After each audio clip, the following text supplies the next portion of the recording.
So exam आते जा रहे हैं बहुत नज़दीक और तैयारी है पूरे जोरों शोरों से। आपकी तैयारी है तो हम भी आपको तैयार करवा रहे हैं आपके एग्जाम्स की प्रिपरेशन। बात करें अगर हिंदी की, तो हिंदी के लिए आपके लिए ये बेस्ट चैनल है जहां पर आपके जितने भी सवाल हैं उन सभी के सवालों का जवाब, पूरा पेपर पैटर्न, सैम्पल पेपर, सब कुछ हम आपको सॉल्व करवाते हैं ना। हेलो एवरीवन, मैं आपकी हिंदी एजुकेटर रूपाली वर्मा और आज हम लेकर आए हैं अपने class 10th Hindi course B के स्टूडेंट्स के लिए। तो क्लास 10th पहली बार बोर्ड देने जा रहा है, घबराहट लगती है। साल भर तो हमने पढ़ाई करी है, लेकिन तब भी लगता है कि रिवीजन हो जाना चाहिए। तो ऐसे ही क्विक रिवीजन सीरीज लेकर आई हूँ जिनमें आपके हम पूरी तैयारी करवाएंगे, ठीक है ना। तो जैसे वादा किया है पूरी करवाएंगे। तो अभी तक अगर हम class 10th Hindi course B की देखें तो उनकी 2 बुक है, जिसमें पहली है स्पर्श, जिसका हम काव्य खंड करा चुके हैं, गद्य खंड आज करवाएंगे। दूसरी संचयन कंप्लीट करा चुकी हूँ रिवीजन में। इसके अलावा ग्रामर है, लेखन है, ये सब मैं आपको रिवाइज करा चुकी हूँ। अब आप सवाल ये उठता है कि मैम आज गद्य खंड कंप्लीट करा देंगे तो इसके बाद आप क्या करवाओगे। भाई ये तो अभी हम आपको सिर्फ सारे कॉन्सेप्ट और चैप्टर समझा रहे थे। अब क्वेश्चंस आते हैं आपके पेपर में, 2 तरीके के क्वेश्चन आते हैं। पहला क्वेश्चन आपका रहता है सब्जेक्टिव, जो कि 2 मार्क्स का होता है, और जो संचयन से आता है वो 3 मार्क का रहता है। इसके अलावा ग्रामर प्रैक्टिस होती है, ठीक है ना, तो और MCQs होते हैं। तो अब वही हम आपके लिए करवाने जा रहे हैं। फेब के फर्स्ट वीक से आपके ग्रामर सेशंस लिए जाएंगे, जिनमें आपके हर एक टॉपिक का हम प्रॉपर प्रैक्टिस करवाएंगे, ठीक है। उसके बाद आपका साथ ही साथ हम लेकर आएंगे क्या, top questions, top important question जो एक्सपेक्टेड है कि आपके एग्जाम में आ सकते हैं, ठीक है ना। तो बिल्कुल रेडी रहिए, आपकी प्रिपरेशन पूरी बेहतरीन तरीके से, जैसा कि मैंने वादा किया था कि मैं 10 फरवरी तक पूरा आपका रिवीजन कंप्लीट करा दूंगी, ठीक है ना। ठीक, चलिए तो आज हम शुरू कर रहे हैं अपनी class 10th Hindi course B की। हमारी बुक है स्पर्श भाग 2। पूरी स्पर्श भाग 2 हमारी जो है 2 खंडों में विभक्त है, काव्य खंड और गद्य खंड। तो गद्य खंड के काव्य खंड के सारे चैप्टर्स मैं आपको समझा चुकी हूँ, एक ही ऐसे ही कोई रिवीजन सीरीज लेकर आई थी। दूसरा आज हम कर रहे हैं गद्य खंड का, ठीक है। गद्य खंड में भी आपके पास 7 अध्याय हैं। इन 7 अध्यायों को आज हम समझने वाले हैं, यानी कि पूरी तैयारी एक ही बार में, ठीक। चलिए तो पहला चैप्टर हमारे पास में आ रहा है बड़े भाई साहब। प्रेमचंद जी ने अपना संस्मरण यहाँ हमारे सामने प्रस्तुत किया है। उनके जीवन में जब वो पढ़ने के लिए बाहर गए थे अपने बड़े भाई साहब के साथ, तो उनका अनुभव कैसा रहा, उनको किस तरीके से अपनी पढ़ाई को लेकर घमंड भी हुआ, बड़े भाई साहब का क्या सोच थी। तो वो एक ऐसा घटना थी जो यहाँ पर बताई ही प्रेमचंद जी ने, लेकिन साथ ही साथ हमें समझाने की कोशिश करी कि आप पढ़ाई में अच्छे हो, चाहे जीवन में किसी भी चीज़ में अच्छे हो, कभी उसको लेकर घमंड हमें नहीं करना है। तो बड़े भाई साहब भले पढ़ाई में अच्छे ना हों, वो नहीं पढ़ पाए, लेकिन उन्होंने जो इस पाठ के माध्यम से सीख दी है वो ज़रूर सीखने वाली है, ठीक है। तो चलिए शुरू करते हैं। लेखक प्रेमचंद ने इस पाठ में अपने बड़े भाई साहब के बारे में बताया है, जो कि उम्र में उनसे 5 साल बड़े थे, याद रखिएगा, परंतु पढ़ाई में केवल 3 कक्षा आगे थे। यानी कि ज़रूर उम्र में 5 साल का गैप था, लेकिन अगर हम क्लास गैप की बात करें तो वो 3 क्लास का गैप था। लेखक स्पष्टीकरण देते हुए कहते हैं कि ऐसा नहीं कि उन्होंने बाद में पढ़ाई शुरू करी, बल्कि वे चाहते थे कि उनकी बुनियाद मजबूत हो, इसलिए 1 साल का काम 2-3 साल में करते। यानी कि उनके बड़े भाई साहब कक्षा पास नहीं करते, यानी कि एक ही क्लास में 2-2, 3-3 बार उनको रहना पड़ता था, फेल हो जाते थे। इस वजह से तो बुनियाद मजबूत हो, यानी कि एक क्लास को 2 बार पढ़ेंगे तो ज़्यादा चीज़ें अच्छी हो जाएंगी, ऐसा उनका मानना था। लेखक की उम्र 9 साल थी और उनके भाई 14 साल के थे, ठीक है। तो 5 साल का गैप है। ये अगर लेखक हमारे 9 साल के हैं तो भाई कितने हैं, 14 साल के हैं। वे लेखक की पूरी निगरानी रखते थे, जो कि उनका जन्मसिद्ध अधिकार था। जाहिर सी बात है, हमसे बड़े भाई बहन हमेशा हम पर निगाह रखते हैं कि हम कुछ गलत ना करने पाए। बड़े भाई साहब ने बड़े अध्ययनशील थे, यानी कि हमेशा पूरा दिन वो सिर्फ पढ़ते रहते थे, हमेशा किताब खोले बैठे रहते। समय काटने के लिए कॉपियों पर तथा किताब के हाशियों पर चित्र बनाया करते, एक चीज को बार बार लिखते। दूसरी तरफ लेखक का मन पढ़ाई में बिल्कुल नहीं लगता था। अवसर पाते ही वो हॉस्टल से निकलकर मैदान में खेलने आ जाते। खेल कूद कर जब वो वापस आते तो उन्हें बड़े भाई साहब के रौद्र रूप के दर्शन होते। जैसे कि बताया गया, लेखक के बड़े भाई साहब बहुत अध्ययनशील थे, लेकिन किसी भी व्यक्ति की पढ़ने की, कंसंट्रेशन की एक कैपेसिटी होती है। आप पूरा दिन किताबें खोले बैठे रहो लेकिन आप पढ़ नहीं सकते हैं। तो बीच बीच में जब वो अपना ऊब जाते तो कुछ ना कुछ चित्र लिखते, बनाते रहते या कई चीज़ों को कई बार लिखते रहते। ऐसा वो करते थे, बुक्स के पीछे, कभी बुक्स के ऊपर, कॉपियों के पीछे, इस तरीके से लिखा करते थे। अब जहाँ लेखक के बड़े भाई साहब पूरा पूरा दिन पढ़ते थे, लेखक हमारे पढ़ने में बिल्कुल इंटरेस्टेड व्यक्ति नहीं थे। वो जब उनको मौका मिले हॉस्टल से निकले और चले जाए मैदान में और खेलते रहें, पूरा दिन खेलने में बिता दें, और जब हॉस्टल से पे आए तो और बड़े भाई साहब का सामना, और बड़े भाई साहब बहुत गुस्सा हों, खूब उपदेश सुनाए, खूब बातें सुनाए। ठीक है, उनके भाई लेखक को डांटते हुए कहते कि पढ़ाई इतनी आसान नहीं है। अब क्या डांटते समय क्या क्या कह रहे हैं ये ध्यान रखिएगा। इसके लिए रात दिन आंख फोड़नी पड़ती है, यानी कि आंख फोड़ने का ये एक मुहावरा हो गया। आंख फोड़ने का मतलब क्या होता है? बहुत ज़्यादा पढ़ना पड़ता है। खून जलाना पड़ता है, खून जलाना मतलब मेहनत करनी पड़ती है, तब जाकर ये समझ में आती है। अगर तुम्हें इसी तरह खेल कर अपनी समय गंवाना है, यानी कि खेल कर अपना समय तुम गंवा रहे हो, तो बेहतर है घर चले जाओ, गुल्ली डंडा खेलो। इस तरह यहाँ रहकर दादा की गाड़ी कमाई के रुपए क्यों बर्बाद करते हो? यानी कि अब जब वो लौट के आए तो कह रहे हैं कि भाई तुम्हें मेहनत करनी पड़ेगी, तब तुम कहीं जाके पढ़ पाओगे। अगर तुम्हें पढ़ना नहीं है, ठीक है, तुम्हें इसी तरह खेलना है, तो घर जाओ। यहाँ हॉस्टल में रहकर क्यों तुम अपने समय की और पिताजी के पैसों की बर्बादी कर रहे हो? घर जाओ, वहाँ तो तुम्हें पूरा दिन खेलने को मिलेगा। गिल्ली डंडा खेलो, जो खेलना है वो खेलो तुम वहाँ पर। ऐसी लताड़ सुनकर लेखक रोने लगते। उन्हें लगता कि पढ़ाई का काम उनके बस का नहीं है, परंतु 2-3 घंटे बाद निराशा हटती तो फटाफट पढ़ाई लिखाई का कठिन टाइम टेबल बना लेते, जिसका वो पालन नहीं करते।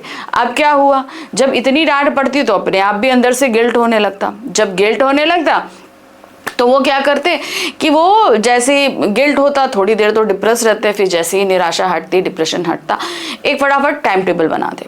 टाइम टेबल बना तो लेते मगर उसे कभी फॉलो नहीं कर पाते। इसका रीज़न ये था कि वो अपनी फेवरेट चीज़ को उस टाइम टेबल में कहीं पर भी जगह नहीं देते। पूरा दिन पढ़ना पढ़ना पढ़ना ही वो टाइम टेबल में कर लेते। भाई अगर हम अपनी मनपसंद चीज़ उसमें ऐड नहीं करेंगे तो जाहिर सी बात है उस चीज़ को हम फॉलो नहीं कर पाएंगे। उनकी मनपसंद चीज़ क्या थी? खेल कूद। अगर खेल कूद को वो समय नहीं दे रहे हैं उसमें, तो ज़्यादा देर तक वो टाइम टेबल फॉलो नहीं हो पाएगा। और यही होता था। खेल कूद के मैदान उन्हें बाहर खींच ही लाते, यानी कि वो टाइम टेबल के हिसाब से पढ़ने तो बैठते, लेकिन जैसे ही वो बाहर देखते कि मैदान है, सब है, तो वो भागकर बाहर चले जाते थे। इतने फटकार के बाद भी वो खेल में शामिल होते। इतनी डांट पड़ती, सब कुछ होता, लेकिन उनकी फेवरेट चीज़ है खेलना, तो वो खेलने के लिए पहुंच जाते थे। सालाना परीक्षा में बड़े भाई साहब फेल हो गए और लेखक अपनी कक्षा में प्रथम आए। उन दोनों के बीच अब 2 कक्षा की दूरी रह गई। अब पूरा दिन पढ़ने वाले हमारे लेखक के भाई साहब वो फेल हो गए, और जो बहुत कम पढ़ते थे लेखक वो पास हो गए, और वो भी फर्स्ट डिवीजन।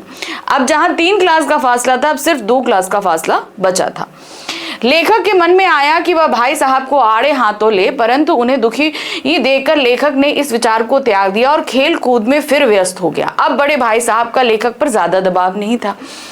अब लेखक के जो बड़े भाई साहब थे वो हमेशा उनको डांटते रहते थे, पढ़ो पढ़ो पढ़ो, लेकिन जब रिजल्ट आया तो वो फेल हो गए।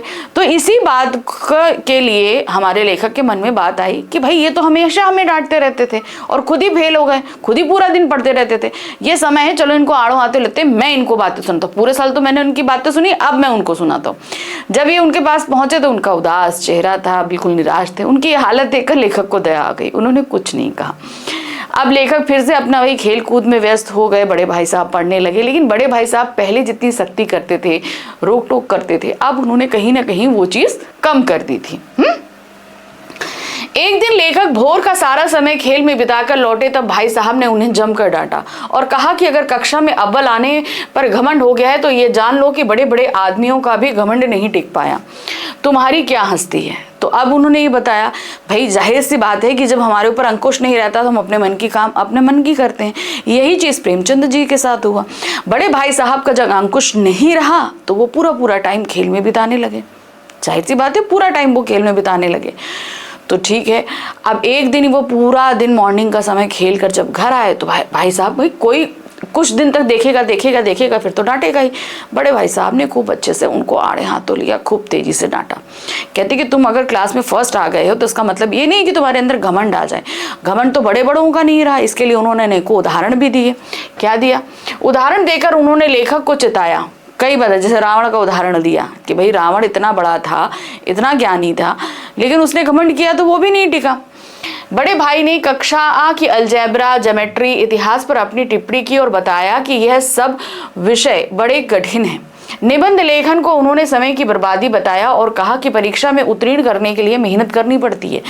अब जो उस समय के जो सब्जेक्ट्स थे, जो अभी भी हैं भाई, अलजेब्रा, ज्योमेट्री और हिस्ट्री, ये सब आपके पास में है। तो ये सब बताया कि ये विषय बहुत कठिन है, इनको पढ़ने के लिए आपको बहुत मेहनत करनी पड़ेगी। इसके अलावा उन्होंने बताया कि भाई निबंध लिखा जाता है, निबंध दिया जाता है कि समय की बर्बादी पर निबंध लिखो। 5-5 पन्ने का हम निबंध लिख रहे हैं तो ये समय की तो बर्बादी है। तो एक तरीके से बड़े भाई साहब ने उस समय के एजुकेशन सिस्टम पर भी उंगली उठाई कि ये भी बताया कि जो चीज़ें मास्टर साहब लिखाते हैं अगर उन्हें हम एज इट इज़ नहीं लिखेंगे तो वो खराब है। उन्होंने ये बताया कि भारत के इतिहास की जगह उन्हें हेनरी का इतिहास पढ़ाया जाता है। प्रथम, द्वितीय, तृतीय, चतुर्थी, जितने हेनरी हुए, उनकी कितनी पत्नियां हुई, इन सब के नाम बताने होते हैं। दूसरे देशों के संविधान पढ़ाए जाते हैं, जिसका हमारी लाइफ से कोई वो नहीं होता। अंग्रेजी जैसा विषय उन्होंने बहुत टफ बताया, क्योंकि भाई उस समय अंग्रेज आ गए, भारत में थे। हमने लोगों ने पहले अंग्रेजी कभी इतनी पढ़ी नहीं थी, तो अंग्रेजी बड़ी टफ लगती थी। हिंदी के मुकाबले वो उसको समझना और पढ़ना मुश्किल लगता था। तो उन्होंने अंग्रेजी पर भी सवाल उठाया कि जो हमारी भाषा नहीं है उस भाषा को हमें पढ़ने पर जोर दिया जाता है, ठीक है, और वो अपने आप में बहुत टफ यानी कि बहुत कठिन भाषा है।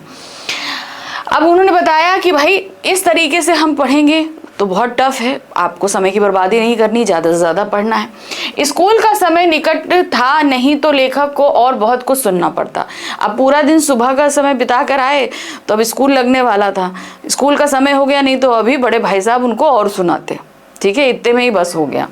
उस दिन लेखक को भोजन निस्वाद लगा। इतना सुनने के बाद भी लेखक की अरुचि पढ़ाई में बनी रही और खेल कूद में वो शामिल होते रहे। इतना सब कुछ उस दिन लेखक ने सुनाया, लेखक के बड़े भाई साहब ने सुनाया कि उनको खाना अच्छा नहीं लग रहा था, लेकिन सुनने के बाद तब भी वही हाल, पढ़ना अच्छा नहीं लग रहा था और खेल वो खेलते रहे, ठीक है। फिर सालाना परीक्षा में बड़े भाई साहब फेल हो गए, लेखक पास हो गए। बड़े भाई साहब ने अत्यधिक परिश्रम किया और लेखक ने ज्यादा नहीं, मतलब फिर से वही रिजल्ट आया। फिर से एनुअल जब एग्जामिनेशंस हुए, फाइनल एग्जामिनेशन, तो क्या हुआ, लेखक के भाई साहब फेल हो गए और लेखक फर्स्ट डिवीजन पास हो गए।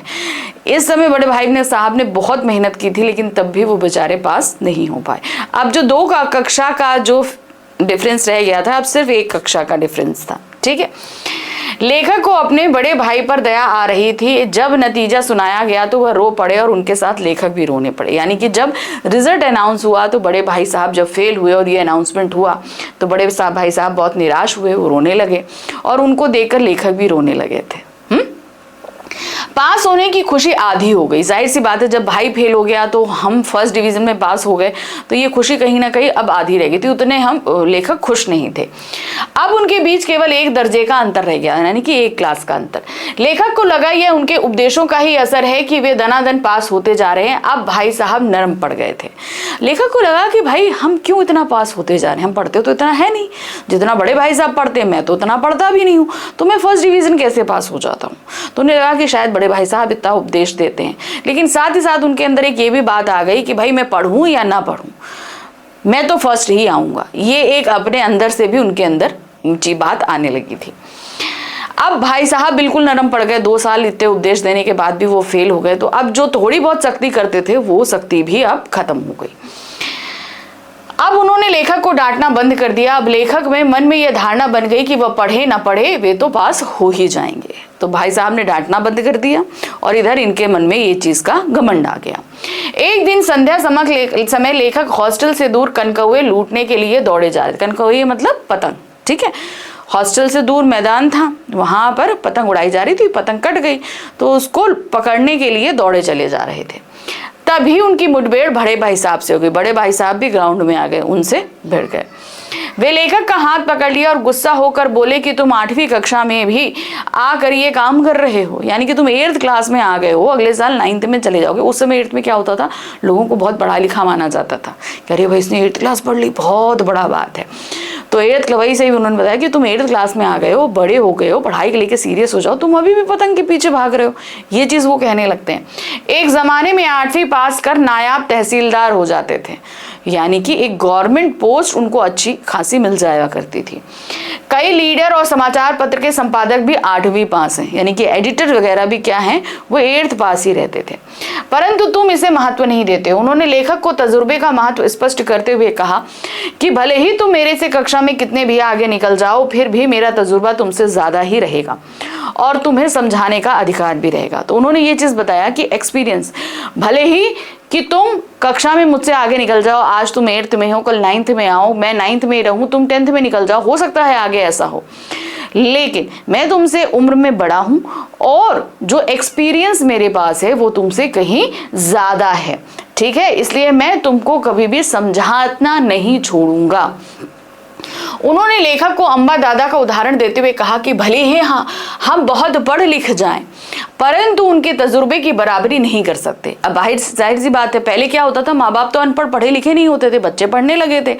अब ऐसे ही जाइए, अगर आप अपनी 2-3 पीढ़ी पीछे जाओगे तो वो लोग पढ़े लिखे नहीं मिलेंगे, ठीक है ना, लेकिन उनके पास एक्सपीरियंस बेइंतहा रहता है अपनी लाइफ का, क्योंकि कहते हैं किताबी ज्ञान अलग होता है और जिंदगी का जो तजुर्बा होता है वो अलग होता है। तो वही चीज उन्होंने बताया कि अम्मा बाबूजी भले पढ़े लिखे नहीं हैं, लेकिन वो हमसे तजुर्बे में बहुत कहीं आगे हैं। तो उसी तरीके से मैं तुमसे उम्र में 5 साल बड़ा हूं, तुम लाइफ में चाहे जितना आगे निकल जाओ, जीवन में जितना आगे कर लो, जितनी प्रगति कर लो, लेकिन मेरा अनुभव तुमसे हमेशा ज्यादा रहेगा, क्योंकि मैं उम्र में तुमसे बड़ा हूं, है कि नहीं।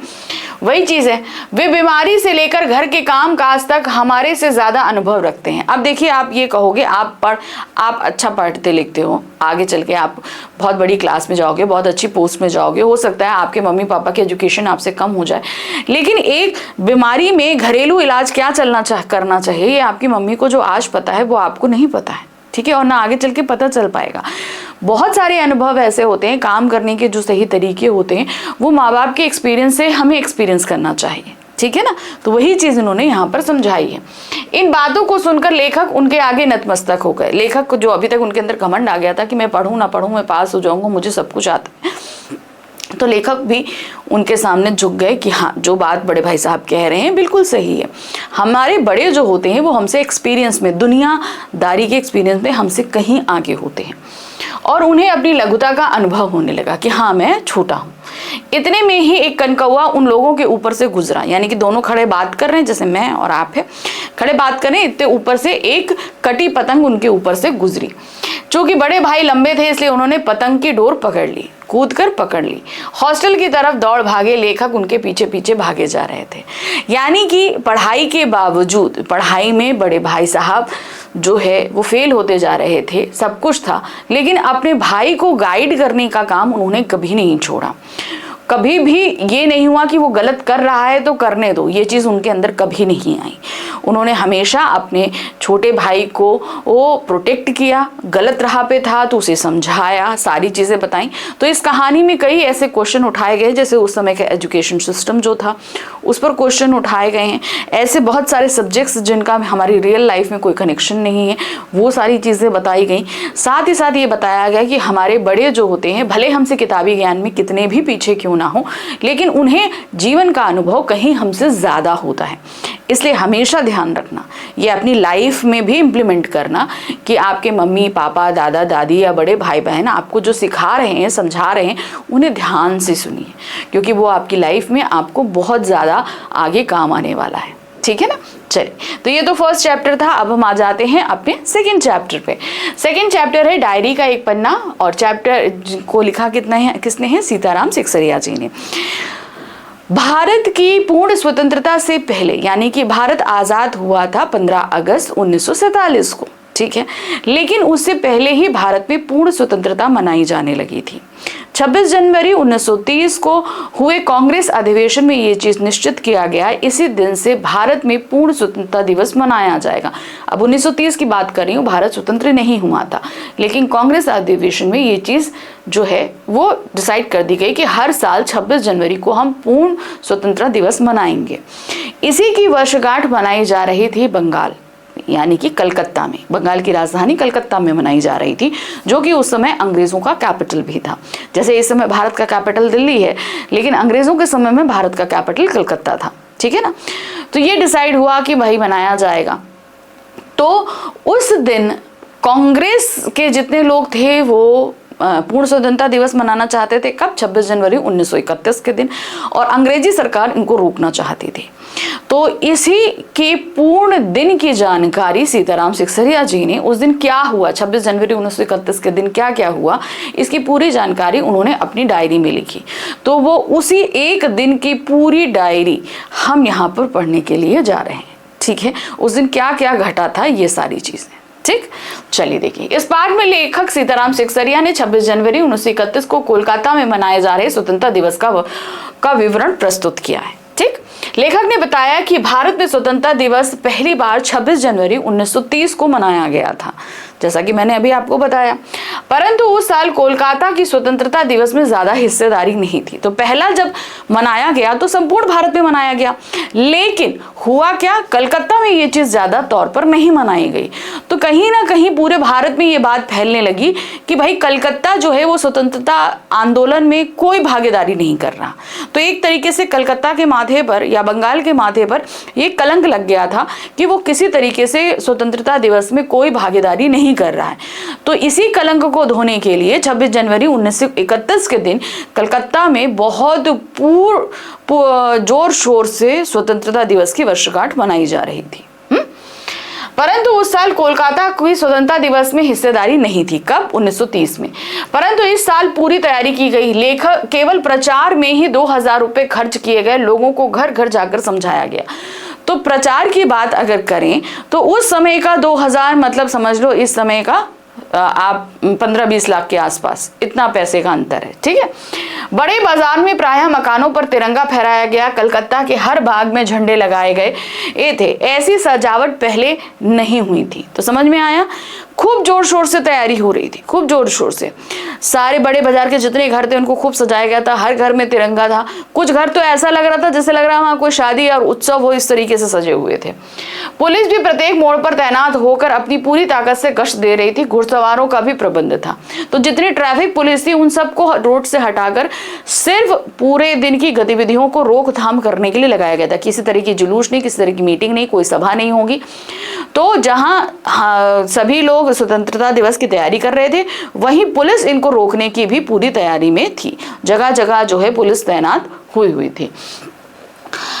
अब क्या है, मॉन्यूमेंट के नीचे जहां सभा होनी थी उस जगह को पुलिस ने सुबह 6 बजे से घेर लिया था। अब बात क्या थी, मॉन्यूमेंट के नीचे 4:24 पर झंडा फहराया जाना था और स्वतंत्रता की शपथ पढ़नी थी।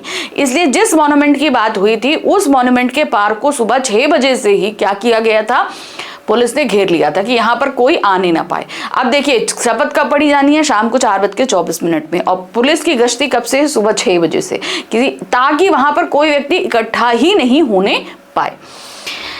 श्रद्धानंद पार्क में बंगाल प्रांतीय विद्यार्थी संघ के मंत्री अविनाश बाबू ने जब झंडा गाड़ा तब उन्हें पकड़ लिया गया। तो अब भाई जाहिर सी बात है, सबको मॉन्यूमेंट के नीचे पहुंचना था। तो जगह जगह से लोग जुलूस के रूप में आ रहे थे। हर पार्क में, हर विद्यालयों में जो है स्वतंत्रता के झंडे फहराए जा रहे थे। तो उसी तरीके से अविनाश बाबू ने श्रद्धानंद पार्क में जैसे ही झंडा फहराया, उनको तुरंत गिरफ्तार कर लिया गया था। तारासुंदरी पार्क में बड़ा बाजार कांग्रेस कमेटी के युद्ध मंत्री हरीश चंद्र को झंडा फहराने से पहले ही गिरफ्तार कर लिया गया।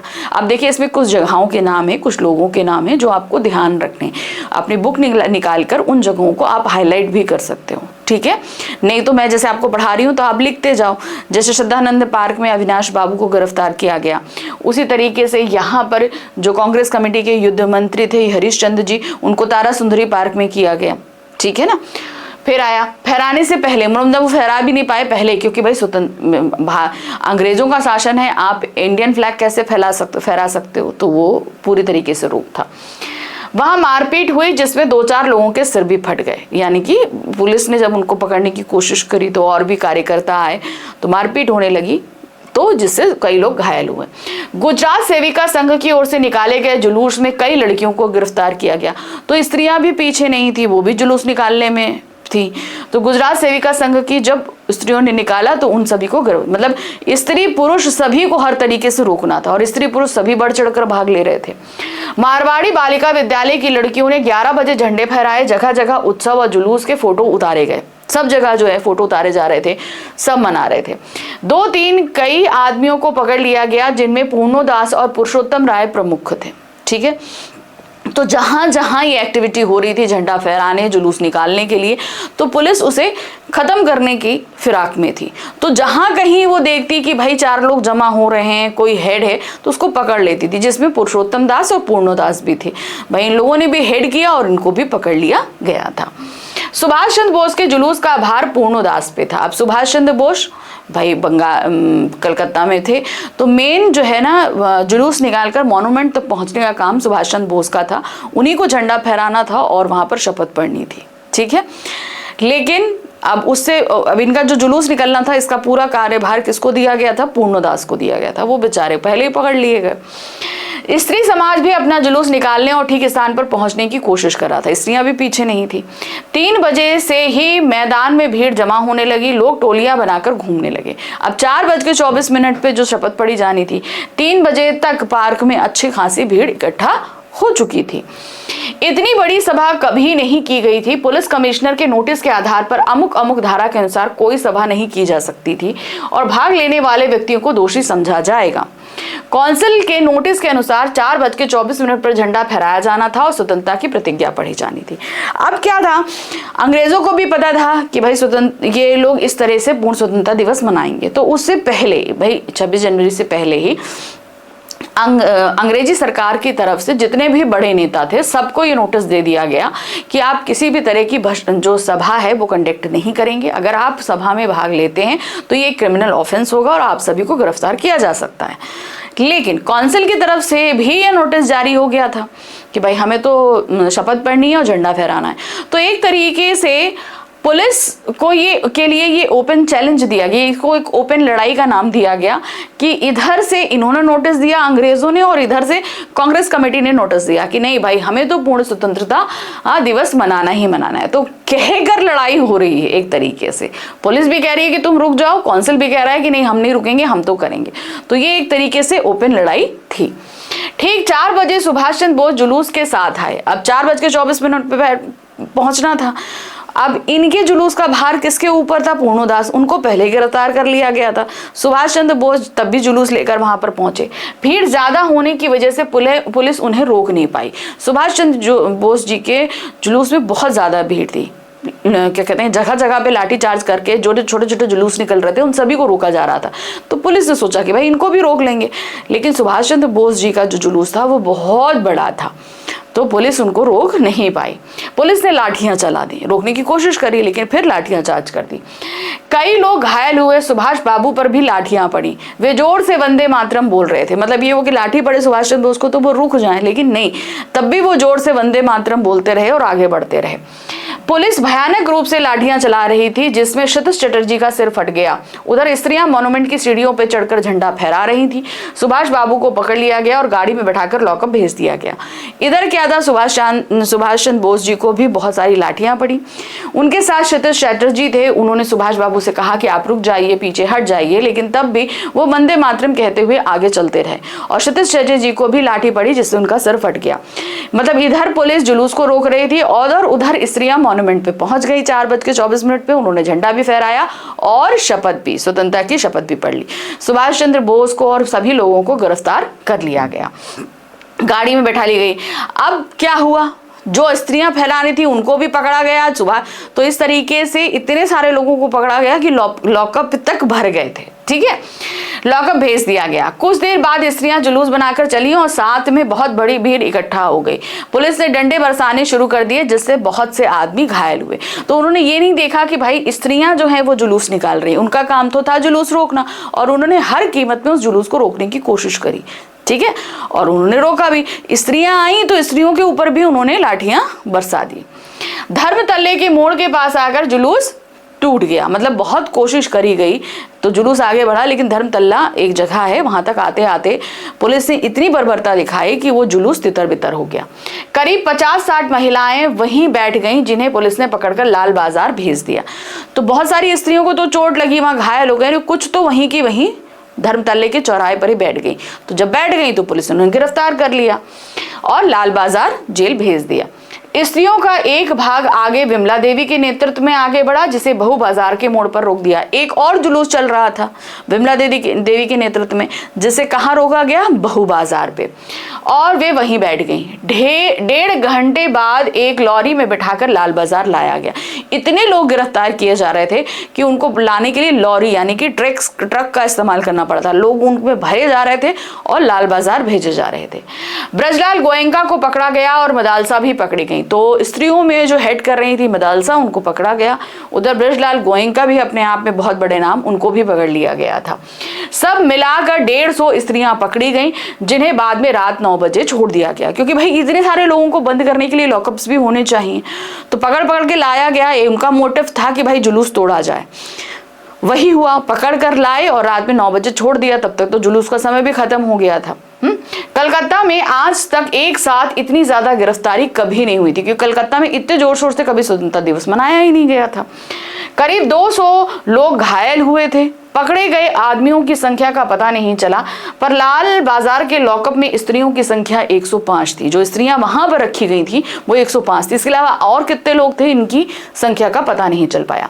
आज का दिन कलकत्ता वासियों के लिए अभूतपूर्व था। आज वो कलंक धुल गया कि कलकत्ता वासियों के यहाँ काम नहीं होता। तो जो कलंक लगा था कि कलकत्ता वासी जो है वो स्वतंत्रता दिवस में बढ़ चढ़कर भाग नहीं ले रहे हैं, आज वो कलंक धुल गया। क्योंकि 26 जनवरी 1931 के दिन पूरे कलकत्ता में इतने जुलूस निकाले गए, इतनी सभाएं की गई, बेचारी पुलिस भी परेशान हो गई थी। तो सीताराम सिकसरिया जी ने अपने इस पूरे एक डायरी के पन्ने में इस एक दिन का जो वर्णन किया है, उससे ये साफ पता चलता है कि 26 जनवरी 1931 का दिन कलकत्ता में बहुत जोर शोर की गर्मागर्मी थी। ठीक है, अब हम आ जाते हैं अपने गद्य खंड के तीसरे और पुस्तक के 10वें अध्याय तातारा वामीरों की कथा, जिसे हमारे सामने प्रस्तुत किया है लीलाधर मंडलोई जी ने। ठीक है, लीलाधर मंडलोई जी ने ये जो प्रस्तुत किया है ये एक लोक कथा है। और कहाँ की लोक कथा है? अंडमान निकोबार द्वीप समूह की। आप सभी को पता है कि ये छोटे छोटे द्वीपों में बटा हुआ है। ठीक है, तो लिटिल अंडमान और कार निकोबार कभी एक हुआ करते थे, लेकिन अब बटकर अलग अलग हो गए हैं। तो इसके पीछे की एक लोक कथा है जो वहां के लोगों द्वारा कही जाती है, उसी को यहाँ पर प्रस्तुत किया गया कि आखिर ये दो द्वीप किस वजह से अलग हुए। ठीक है, चलिए, यह पाठ अंडमान निकोबार द्वीप समूह के एक प्रचलित लोक कथा पर आधारित है। अंडमान निकोबार दक्षिणी द्वीप लिटिल अंडमान है। ठीक है, तो भाई अंडमान खूब सारे द्वीप हैं, उसके बाद निकोबार द्वीप समूह शुरू होता है। तो अंडमान जो द्वीप समूह है उसका जो लास्ट द्वीप है वो कौन सा है? लिटिल अंडमान। फिर उसके बाद निकोबार द्वीप समूह शुरू होता है। तो निकोबार द्वीप समूह का पहला द्वीप कौन सा है? कार निकोबार। ठीक है, ऐसे समझिएगा। जो लिटिल अंडमान है वो पोर्ट ब्लेयर से लगभग 100 किलोमीटर की दूरी पर स्थित है। पोर्ट ब्लेयर अंडमान निकोबार की राजधानी है। इसके बाद निकोबार द्वीप समूह का पहला द्वीप कार निकोबार है, जो कि लिटिल अंडमान से 96 किलोमीटर दूर है। तो लिटिल अंडमान से कार निकोबार की दूरी कितनी है? 96 किलोमीटर। पौराणिक जनश्रुतियों के अनुसार ये दोनों द्वीप पहले एक थे। इनके अलग होने के पीछे एक लोक कथा आज भी प्रचलित है। भाई ये दोनों द्वीप अलग हुए तो इसके पीछे एक कथा है, वो कथा आज भी वहां के लोगों द्वारा सुनाई जाती है। जब दोनों द्वीप एक थे तब वहां एक सुंदर सा गांव था, जहां पर सुंदर और शक्तिशाली युवक रहा करता था, जिसका नाम तातारा था। तो वहां बहुत सारे गांव थे, उसी में जो है एक गांव था पासा गांव। तो उस पासा गांव में कौन रहता था? तातारा रहता था, जो बहुत ही देखने में सुंदर, शक्तिशाली था और सब लोग उसे पसंद करते थे। उसके पसंद करने का कारण था कि वो बहुत हेल्पफुल था, मददगार था। कभी किसी को कहीं पे भी जरूरत पड़े, सिर्फ उसके गांव के नहीं पूरे द्वीप में किसी को भी जरूरत पड़ती थी तो वो तुरंत पहुंच जाता था उनकी मदद करने के लिए। वह एक नेक और ईमानदार व्यक्ति था और सदा दूसरों की मदद के लिए तत्पर रहता था। निकोबार उसे बेहद पसंद करते थे। जितने भी वहां के निवासी थे उन्हें सब लोग उन्हें बहुत पसंद करते थे। वह अपने गांव के लोगों के साथ सारे द्वीप की भी सेवा करता था। तो मतलब ऐसा नहीं कि सिर्फ अपने गांव के लोगों की मदद कर रहा है, सारे पूरे द्वीप में जितने लोग थे सबकी बहुत अच्छे से मदद करता था। वह पारंपरिक पोशाक में रहने के साथ अपनी कमर में सदा एक लकड़ी की तलवार बांधे रहता। वह कभी तलवार का उपयोग नहीं करता था। लोगों का मत था कि तलवार में दैवीय शक्ति है, तो वो हमेशा एक वहां की पारंपरिक पोशाक होती थी जिसको हमेशा वो पहनता था और उसकी कमर में एक तलवार लटकी रहती थी जो कि लकड़ी की थी। उस तलवार को कभी भी इस्तेमाल करते किसी ने नहीं देखा, लेकिन तब भी वो डेली पहनता था। तो लोगों का ही मत था कि भाई जो चीज कभी इस्तेमाल नहीं करता और तब भी अपने साथ रखता है तो जरूर इस तलवार में जो है ना कोई अलग सी पावर है। तो दैवी शक्ति का मतलब देवी की जो है वो ताकत उस तलवार के अंदर है। एक शाम तातारा दिन भर के अथक परिश्रम के बाद समुद्र के किनारे टहलने निकल पड़ा। सूरज डूबने को था, समुद्र से ठंडी बयारें आ रही थी, पक्षी अपने घरों को वापस जा रहे थे। तातारा सूरज के अंतिम किरणों को समुद्र पर निहार रहा था। तभी उसे कहीं पास में एक मधुर गीत गूंजता सुनाई दिया। वह सुध-बुध खोने लगा। लहरों की एक प्रबल वेग ने उसे जगाया। वह जिधर से गीत का स्वर आ रहा था वे उधर बढ़ता गया। उसकी नजर एक युवती पे पड़ी जो वह श्रृंगार गीत गा रही थी। अचानक इस समुद्री लहर उठी और युवती को भिगो दिया, जिसके हड़बड़ाहट में वह अपना गाना भूल गई। तातारा ने विनम्रता पूर्वक उसे मधुर गायन छोड़ने के पीछे की वजह पूछी। ठीक है, अब क्या हुआ भाई, पूरे दिन के बहुत सारे काम होते हैं गांव वालों को। सारा काम करने के बाद, सबकी मदद करने के बाद तातारा पूरे दिन की थकान मिटाने के लिए कहाँ चला गया? पासा गांव के समुद्र तट पे। और वहां पर सूरज डूब रहा था, पक्षी अपने घर जा रहे थे, ठंडी ठंडी बयारें मतलब ठंडी ठंडी हवा चल रही थी शाम की, और वो डूबते हुए सूरज को आराम से बैठा देख रहा था, सुकून में था। एकदम से एक बहुत मधुर आवाज उसके कानों में पड़ी, एक बहुत ही अच्छा मधुर गीत। और वो गीत सुनते ही वो अपनी सुध-बुध खो बैठा। मतलब वो क्या कर रहा है क्या नहीं कर रहा है उसे कुछ होश नहीं, बस वो उस गाने की तरफ खिंचा चला जाता है। जो गाना वो सुन रहा था उस गाने की तरफ खिंचा चला जाता है। वो वहां पहुंचता है जहां पर गाने को, आवाज को फॉलो करते हुए पहुंचता है, देखता है कि वहां पर एक स्त्री जो है वो गाना गा रही है और वो एक श्रृंगार गीत। श्रृंगार गीत का मतलब क्या होता है? प्रेम गीत, यानी कि लव सॉन्ग वो गा रही थी। वो उसको खड़ा सुनता रहा। एकदम से क्या वो लड़की भी क्या है, समुद्र के किनारे बैठी हुई थी। एकदम से बहुत तेज लहर आई और उस तेज लहर ने उस लड़की को भिगो दिया। अब जैसे ही उसको भिगोया तो हड़बड़ाहट आई, उसने अपना गाना रोक दिया। अब यहाँ पर जो तातारा था वो पूरी तरीके से अपने होशोवास में तो था नहीं, गाना रुका नहीं, तो वो तुरंत पूछने लगा कि भाई आपने गाना क्यों रोक दिया? आप गाना गाओ, आपने गाना क्यों रोक दिया? आपने गाना गाओ। तो वो लड़की एकदम से एक अनजान व्यक्ति को देख के हड़बड़ा गई, उसकी तरफ ऐसे करके देखने लगी कि भाई एक तो अनजान व्यक्ति और मुझसे फिर से गाना गाने के लिए कह रहा है कि नहीं। तो वो क्या कहती है, युवती उसे देखकर चौंक गई, ऐसे असंगत प्रश्न का कारण पूछने लगी कि तुम मुझसे ऐसे क्यों पूछ रहे हो, तुम मुझसे ऐसे क्यों बात कर रहे हो? तातारा उससे बार बार गाने को बोल रहा था कि तुम गाओ, तुमने गाना क्यों रोक दिया, तुम गाओ, क्योंकि वो अपने होश में नहीं था, उस गाने की सुध में पूरी तरीके से खोया हुआ था। अंत में तातारा को अपनी भूल का एहसास हुआ और उसने क्षमा मांगकर उसका नाम पूछा। उसने अपना नाम वामीरो बताया। तातारा ने उसे अपना नाम बताते हुए कल फिर आने का आग्रह किया। अब देखिए क्या था इसके पीछे की एक वजह थोड़ी सी जान लीजिए। उस द्वीप समूह का मतलब उस द्वीप का ये ट्रेडिशन था कि एक गांव का लड़का लड़की दूसरे गांव के लड़का लड़की से किसी भी तरह का संबंध नहीं रख सकता, खास तौर से वैवाहिक संबंध नहीं स्थापित हो सकते। अब वैवाहिक संबंध ना हो तो इसके लिए प्रेम प्रसंग भी ना हो, तो ये अच्छा था कि एक गांव के लड़का लड़की दूसरे गांव के लड़का लड़की से बात नहीं करते थे। ठीक है, तो ये ट्रेडिशन फॉलो किया जाता था। इसीलिए जब तातारा ने उस लड़की को गाना गाने के लिए बोला और कहा कि गाना क्यों रोक दिया, तो वामीरो थोड़ा चौंकी। क्यों? क्योंकि तो ये तो पूरे द्वीप में मनाही थी कि किसी दूसरे गांव का लड़का किसी दूसरे गांव की लड़की से बात नहीं करेगा।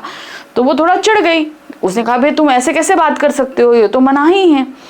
तो जब वो थोड़ा सा होश में आया तो उसे एहसास हुआ कि अरे मैंने तो गलत कर दिया, कि भाई ये तो मैं इस तरीके से मुझे बात नहीं करनी चाहिए थी। तो वो सॉरी बोलता है और फिर अपना नाम बताता है कि मैं तातारा हूँ। तातारा नाम सुनते ही, क्योंकि तातारा तो फेमस था पूरे द्वीप में, तो वो थोड़ा सेटल डाउन होती है और अपना नाम बताते हुए वो उस लड़की का नाम पूछ लेती है। क्योंकि तातारा एक नेक व्यक्ति था, इसी बनस्पत पे वामीरो अपना नाम उसे बता देती है कि भाई मैं वामीरो हूँ और मैं लापाती गांव में रहती हूँ। उसके गाने से तातारा अब तक इतना मोहित हो चुका था, वामीरो से इतना ज़्यादा वो अट्रैक्ट हो चुका था कि उसने कहा कि मैं कल फिर तुम्हारा इसी समय यहाँ पर इंतज़ार करूँगा, तुम फिर से आना, ठीक है। और वामीरो ने कोई जवाब नहीं दिया और वो मुड़कर चली गई। वामीरो जब अपने घर लापाती पहुंची तो उसे भीतर से बेचैनी होने लगी। उसने तातारा के व्यक्तित्व में वह सारे गुण को पाया जो कि वह अपने जीवन साथी के बारे में सोचती है, परंतु उसका संबंध परंपरा के विरुद्ध था, इसलिए उसने तातारा को भूलना ही बेहतर समझा। किसी तरह दोनों की रात बीती। दूसरे दिन तातारा लापाती के समुद्र ये चट्टान पर शाम में वामीरो की प्रतीक्षा करने लगा। अब क्या हुआ, इधर से वामीरो ने अपना नाम तो बता दिया और बिना कुछ कहे कि वो आएगी कि नहीं आएगी, वो भाग के सीधे अपने गांव लपाती पहुंचती है और अपने घर जाती है, दरवाज़ा बंद करके अंदर जाती है। फिर वो तातारा के बारे में सोचती है, क्योंकि हर एक लड़की अपने जीवन साथी के बारे में एक इमेज बनाती है कि मेरा साथी ऐसा होगा या वैसा होगा। तो वामीरो ने भी बना रखी थी। तो वामीरो ने देखा कि उसने अपने भावी जीवन साथी के बारे में जो कुछ सोचा था वो उसे तातारा में मिलता है, ठीक है। लेकिन दूसरे ही पल उसे अपने गांव की परंपरा याद आती है और वो ये डिसाइड करती है कि वो तातारा से नहीं मिलेगी और ना ही किसी तरह का जो है उससे बात करेगी, ठीक है। तो उसने ये सोचा कि भाई वहाँ जाना मिलना बेकार है, क्योंकि हमारा विवाह तो हो नहीं सकता है, तो क्यों हम इस संबंध को आगे बढ़ाएं। जैसे तैसे जो है दूसरा दिन हुआ। दूसरा दिन भी दोनों का बेचैनी में बीता। वो उधर परेशान, वो उधर परेशान, मतलब वामीरो भी परेशान, तातारा भी।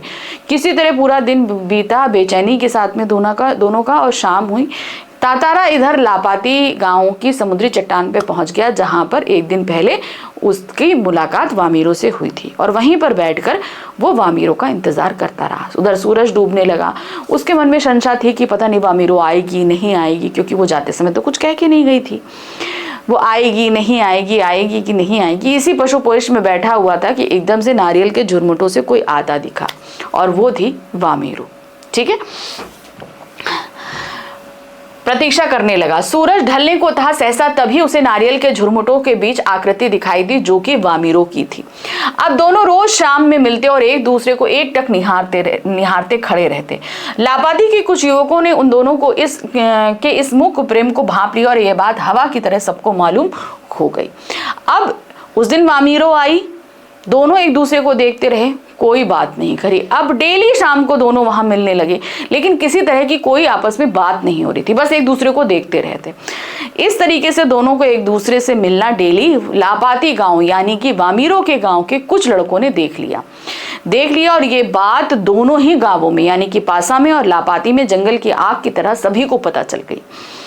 अब सभी ने उनको समझाया, रोकने की कोशिश करी कि गलत है, वैवाहिक संबंध नहीं हो सकते, मत मिलो, नहीं करो।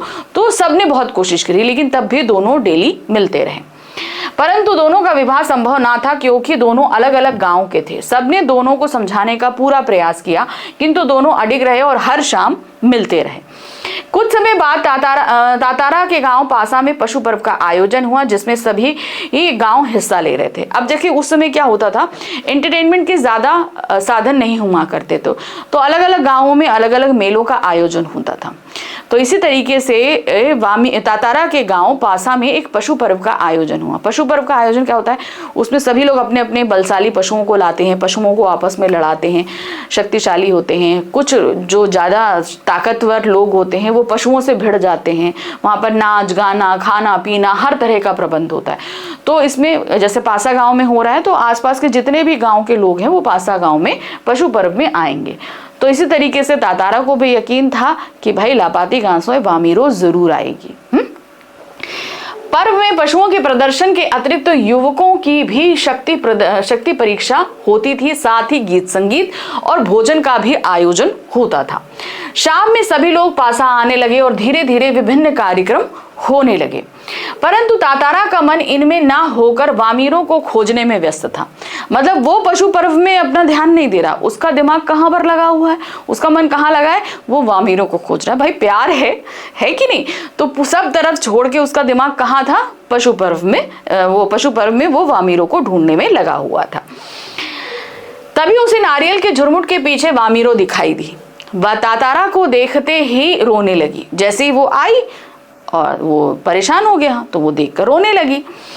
तातारा विहल हो गया। रुंदन का स्वर सुनकर वामीरो की माँ वहां पहुंच गई। उसने तातारा को बुरा भला कहकर अपमानित किया। अब वामीरो जैसे, क्योंकि भाई सब लोग कह रहे थे शादी नहीं हो सकती, ये नहीं हो सकता, तो वामीरो भी परेशान थी। जैसे ही वो उसने तातारा को देखा वो रोने लगी। धीरे धीरे उसके रोने की आवाज बढ़ने लगी। उसके रोने की आवाज, रोने से भाई इधर तातारा भी परेशान होने लगा। रोने की आवाज सुन के वामीरो की माँ आ गई। वामीरो की माँ जब वहां आई तो उसने तातारा को बहुत अपमानित किया। आसपास जितने गांव वाले खड़े थे सभी लोग तातारा को जो है बुरा भला कहने लगे। अब इस कंडीशन में तातारा अपने आप को बहुत असह्य महसूस कर रहा था। एक तो पहली चीज, वो इस परंपरा को बदल नहीं सकता था। वामीरो से वो प्यार करता था, उसे छोड़ नहीं सकता था। वामीरो की जो कंडीशन थी उसमें वो उसको चुप नहीं करा पा रहा था। तो एक तरीके से वो असहज था। उस कंडीशन से निपटने के लिए उसके पास कोई भी चीज नहीं थी कि वो निपट पाता, है कि नहीं। अब क्या हुआ, लोग भी तातारा के विरोध में आवाज उठाने लगे। यह तातारा के लिए असहनीय था। वो बिल्कुल सह नहीं पा रहा था। उसे परंपरा पर क्षोभ हो रहा था और अपनी असहजता पर गुस्सा आ रहा था। यानी कि जो परंपरा है वो भी उसे पसंद नहीं आ रही थी। दूसरा, उसे गुस्सा भी आ रहा था कि वो सिचुएशन से कैसे निपटे, है कि नहीं। अचानक उसका हाथ तलवार की मूठ पर जा टिका और क्रोध में उसने अपनी तलवार निकालकर धरती में घोंप दी और अपनी पूरी ताकत लगाकर खींचने लगा। जहां से लकीर खींची वहां से धरती में दरार पड़ गई। अब वो इस सिचुएशन से निपट नहीं पा रहा था, तो उसने क्या किया, उसने अपनी तलवार निकाली। तलवार निकाल के गुस्से में, जो लकड़ी की तलवार उसके पास थी, लोगों का मानना था कि दैवीय शक्ति है, तलवार निकाली और उसने धरती पे घोंप दी और करके ऐसे पकड़ के खींचने लगा। और जहां जहां वो खींच के दूर निकलता गया और जहां जहां वो खींचता जा रहा था वहां से धरती में दरार पड़ने लगी और धरती दो टुकड़ों में बंटने लगी। यानी कि दो टुकड़ों में वो डिवाइड होने लगी थी। द्वीप के दो टुकड़े हो चुके थे। एक तरफ तातारा था और दूसरी तरफ वामीरो। अब क्या हुआ, जब वो धरती फटने लगी तो एक तरफ वामीरो खड़ी थी और एक तरफ तातारा था। दूसरा द्वीप धंसने लगा। जो जिस तरफ तातारा था ना, वो द्वीप क्या हुआ, वो धंसने लगा, यानी कि पानी में डूबने लगा। तातारा को जैसे ही होश आया उसने द्वीप पर कूद कर सिरा पकड़ने की कोशिश की, परंतु सफल ना हो सका। उसको लगा जैसे उसे अपने गुस्से से उभरा कि भाई कूद के दूसरे द्वीप पे चला जाएगा, क्योंकि ये द्वीप तो डूब रहा था जिस पे वो था। उसने कोशिश करी लेकिन वो सफल नहीं हो पाया, मतलब नहीं कूद पाया और नीचे की तरफ फिसलने लगा। दोनों के मुंह से एक दूसरे की चीख निकल रही थी। मतलब उधर वामीरो खड़ी तातारा तातारा चिल्ला रहे थे और इधर डूबता हुआ तातारा वामीरो वामीरो चिल्ला रहा था। तातारा लहूलुहान अचेत पड़ा था। बाद में उसका क्या हुआ कोई नहीं जानता। मतलब वो कहाँ गया, किधर गया, किसी को, क्योंकि वो घायल होकर उस डूबते द्वीप पर ही आखिरी बार देखा गया था। उसके बाद वो कहाँ गया नहीं पता। इधर वामीरो पागल हो गई और उसने खाना पीना छोड़ दिया। अब उसका प्रेम चला गया था, वो भी जो है सुध बुध खो दी, उसने खाना पीना छोड़ दिया। डेली शाम को उसी द्वीप के किनारे जहां उसने आखिरी बार देखा था वहीं आकर बैठ जाती, तातारा का इंतजार करती रहती। धीरे धीरे उसकी भी हालत बिगड़ी और वो भी मृत्यु को प्राप्त हो गई। लोगों ने तातारा को खोजने का बहुत प्रयास किया परंतु वह ना मिला। आज न तातारा है न वामीरो, परंतु उनकी प्रेम कथा घर घर सुनाई जाती है। इस घटना ने निकोबारी एक दूसरे गांव में वैवाहिक संबंध स्थापित करने लगे। तातारा की तलवार से कार निकोबार के जो दो टुकड़े हुए उनमें दूसरा लिटिल अंडमान बना। ठीक है, समझ में आया। तो अब उसके बाद बदलाव क्या हुआ, जो अभी तक की परंपरा थी कि एक दूसरों से वैवाहिक संबंध नहीं किया जा रहा था, अब वो वैवाहिक संबंध स्थापित किया जाने लगा। और क्या हुआ फिर, इस तरीके से जो द्वीप टूटा वो क्या बना, लिटिल अंडमान। ठीक है, तो ये हमारा तीसरा चैप्टर था जिसमें हमने एक लोक कथा पढ़ी थी। अब हम आ जाते हैं अपने फोर्थ यानी कि बुक के 11th चैप्टर है तीसरी कसम के शिल्पकार शैलेंद्र जी। ये चैप्टर हमारे सामने प्रस्तुत किया है प्रहलाद अग्रवाल जी ने। शैलेंद्र जी बेसिकली एक गीतकार थे, मगर गीत तो काफी साल से वो इंडस्ट्री में थे, इंडस्ट्री के सारे तौर तरीकों को अच्छी तरह जानते थे, लेकिन कहीं ना कहीं उनका ये मन था कि वो एक फिल्म बनाएं। तो फिर उन्होंने एक फिल्म बनाई तीसरी कसम, जो कि फणीश्वर नाथ रेणु के उपन्यास मारे गए गुलफाम के ऊपर बनाई गई है। अब ये फिल्म अपने आप में एक मास्टरपीस है। इसका कारण ये है कि जब किसी कहानी से या उपन्यास से कोई फिल्म बनाई जाती है तो उसमें कुछ बदलाव किए जाते हैं। ठीक है, जैसे सिचुएशंस को कुछ ज़्यादा ग्लोरीफाई करके चमकाया जाता है, दुख को ज़्यादा दुख दिखाया जाता है, एक्शन ज़्यादा अच्छे होते हैं, दुख ज़्यादा बढ़ा चढ़ाकर दिखाया जाता है। लेकिन यहाँ पर क्या किया शैलेंद्र जी ने, फणीश्वरनाथ रेणु की उपन्यास में जो सिचुएशंस जैसी थी उन्हें एज इट इज उन्होंने तीसरी कसम फिल्म में उतारी। ठीक है, तो ये फिल्म जब रिलीज हुई, कब इस थिएटर्स में लगी, कब चली गई, किसी को नहीं पता चला, लेकिन बाद में ये बहुत फेमस हुई, उसे बहुत सारे अवार्ड्स भी मिले थे। ठीक है ना। शैलेंद्र जी ने सिर्फ एक फिल्म बनाई थी, सिर्फ तीसरी कसम। इसमें एक्टिंग करी थी किसने? राज कपूर और वहीदा रहमान जी ने। संगीत था शंकर जयकिशन जी का। ठीक है, चलिए अब ये फिल्म बनाने का क्या अनुभव रहा, क्या सारी चीजें रही, शैलेंद्र जी को क्या क्या परेशानियों का सामना करना पड़ा, ये सारी चीजें जो हैं इस अध्याय में प्रहलाद अग्रवाल जी ने हमारे लिए प्रस्तुत की। ठीक है, चलिए इस पार्ट में लेखक ने गीतकार शैलेंद्र और उनके द्वारा निर्मित पहली और आखिरी फिल्म तीसरी कसम के बारे में बताया है। शैलेंद्र जी भी कैसे व्यक्तित्व थे ये भी पता चलेगा, और उन्होंने जो फिल्म बनाई वो भी कैसी थी और क्या क्या परेशानियां आई ये सब बताया जाएगा। ठीक है, जब राज कपूर की फिल्म संगम सफल रही तो इसमें उनमें गहन आत्मविश्वास भर दिया, जिस कारण उन्होंने एक साथ 4 फिल्में मेरा नाम जोकर, अजंता, मैं और मेरा दोस्त सत्यम शिवम सुंदरम के निर्माण की घोषणा कर दी। तो जब उनकी संगम फिल्म रिलीज हुई तो बहुत ब्लॉकबस्टर फिल्म थी, तो उन्होंने एक ही साथ 4 फिल्में मैं बनाऊंगा ऐसा उन्होंने घोषणा कर दी थी। तो ये चारों फिल्म थी, परंतु जब 1965 में उन्होंने मेरा नाम जोकर का निर्माण शुरू किया तो इसके एक भाग के निर्माण में ही कुल 6 वर्ष लग गए मेरा नाम जोकर बनाने में। भाई उन्होंने उस समय तो कर दिया रिलीज, लेकिन बनाने में भी बहुत सारी दिक्कतें प्रॉब्लम्स आती हैं, तो कुछ प्रॉब्लम आई तो मेरा नाम जोकर का फर्स्ट पार्ट बनाने में ही उन्हें 6 साल का वक्त लगा। इन 6 वर्षों के बीच उनके द्वारा अभिनीत कई फिल्में प्रदर्शित हो गई, जिनमें 1966 में प्रदर्शित कवि शैलेंद्र की तीसरी कसम फिल्म भी शामिल थी। तो मतलब जब तक मेरा नाम जोकर बनती उस टाइम पीरियड में इनकी कई जो राज कपूर ने कई फिल्में जो की थी वो रिलीज हुई। उनमें से 1966 यानी कि 1966 में शैलेंद्र द्वारा बनाई गई फिल्म तीसरी कसम भी प्रदर्शित हुई थी। ठीक है, इस फिल्म में हिंदी साहित्य के अत्यंत मार्मिक कथा कृत्य को सेलुलाइट पर पूरी सार्थकता से उतारा गया था। यह फिल्म नहीं बल्कि सेलुलाइट पर लिखी कविता है। अब सबसे पहले समझिए कि सेलुलाइट क्या होता है। आप लोग पिक्चर हॉल जाते हो, पिक्चर हॉल में एक बहुत बड़ा स्क्रीन हम लोग देखते हैं, वो किसी तरह का स्क्रीन, जैसे हम लोग का टीवी एलईडी होती है, एलसीडी होती है, उस तरह का टीवी नहीं होता, वो एक कैनवेस होता है, यानी कि कपड़ा होता है, वो अलग क्वालिटी का कपड़ा होता है जिसे कहा जाता है सेलुलाइट। ठीक है, तो उस तरीके से उस साहित्य को सेलुलाइट पर उतारा गया था। और ये जो पिक्चर थी वो अपने आप में एक कविता या पोएम से कम नहीं थी, इसीलिए क्या कहा गया, इसे सेलुलाइट पर लिखी कविता। क्योंकि अब कविता क्या होती है, कविता जो होती है जब उसको हम पढ़ते हैं तो हमें बड़ा आनंद आता है। उसी तरीके से जब ये फिल्म को आप देखोगे तो इसमें घटित जितनी भी घटनाएं हैं वो रियलिस्टिक लगती हैं। फिल्मों में चीजें लगती है ना कि बहुत ज्यादा मारधाड़ हो रही है, एक घूंसा मारा दूर तक उड़ कर गया। ठीक है, किसी को दुख है तो इतना ज्यादा दुख है कि उसमें वो बदला लेने को तैयार हो जाता है, दूसरे के ना जाने कितने सारे लोगों को मार देता है। ऐसा नहीं, इस फिल्म में क्या चीजें हैं, जैसे हम लोग की रियल लाइफ में हम लोग को दुख होती हैं, तकलीफें होती हैं, वही चीज रियलिस्टिक दिखाई गई है।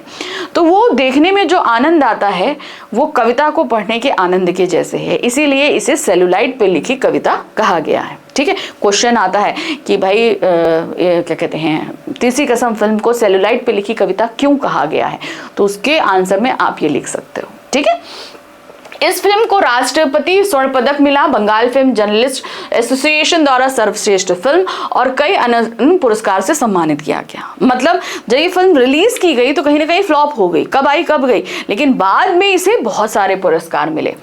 मॉस्को फिल्म फेस्टिवल में भी यह फिल्म पुरस्कृत हुई।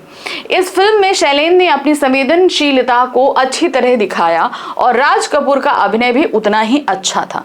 संवेदनशीलता का मतलब क्या है, जो चीजें हमारी रियलिस्टिक लाइफ में होती हैं उन्हीं चीजों को वहां दिखाया गया। और राज कपूर जो उस समय एशिया के सबसे बड़े शोमैन थे, उन्होंने इस फिल्म में काम किया और सच में जो कैरेक्टर उन्होंने हीरामन तांगे वाले का निभाया वो उसी तरीके से लग रहा था। उनमें ये नहीं लग रहा था एशिया का सबसे बड़ा शोमैन राज कपूर है, उसने ये फिल्म करी है, ऐसा वहां पर बिल्कुल नहीं लग रहा था। इस फिल्म के लिए राज कपूर ने शैलेंद्र से केवल 1 रुपया लिया। अब इसके पीछे की भी एक कहानी है। जब शैलेंद्र राज कपूर से कहने गए कि ये मेरी फिल्म है, इसमें आप काम करें, तो राज कपूर तो बोलते कि हाँ ठीक है मैं करूंगा, लेकिन मेरी जितनी भी फीस होती है मैं ये पूरी की पूरी फीस एडवांस में लूंगा। अब ये सुनते ही शैलेंद्र का चेहरा उतर गया। उन्होंने कहा अरे इतनी सारी फीस में कैसे दूं, कि भाई वो तो सॉरी वो तो सोच के कहते भाई ये मेरा फ्रेंड है, थोड़ी कम फीस में कर देगा और हम इंस्टॉलमेंट में देते रहेंगे। अब वो चौंक गए कि सारी फीस मैं एडवांस में कैसे दूं। तो उन्होंने कहा लाओ 1 रुपया मेरी पूरा मेहनताना। ये सुन के शैलेंद्र हंसने लगे कि भाई ये पूरी फिल्म करने के लिए मात्र 1 रुपया ले रहे हैं, ठीक है।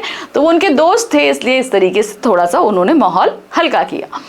राज कपूर ने यह फिल्म बनने से पहले ही शैलेंद्र को फिल्म की असफलताओं से भी आगाह कर दिया था कि हो सकता है ये फिल्म जिसे आप बना रहे हो ये इतना फेमस नहीं हो पाए, ठीक है।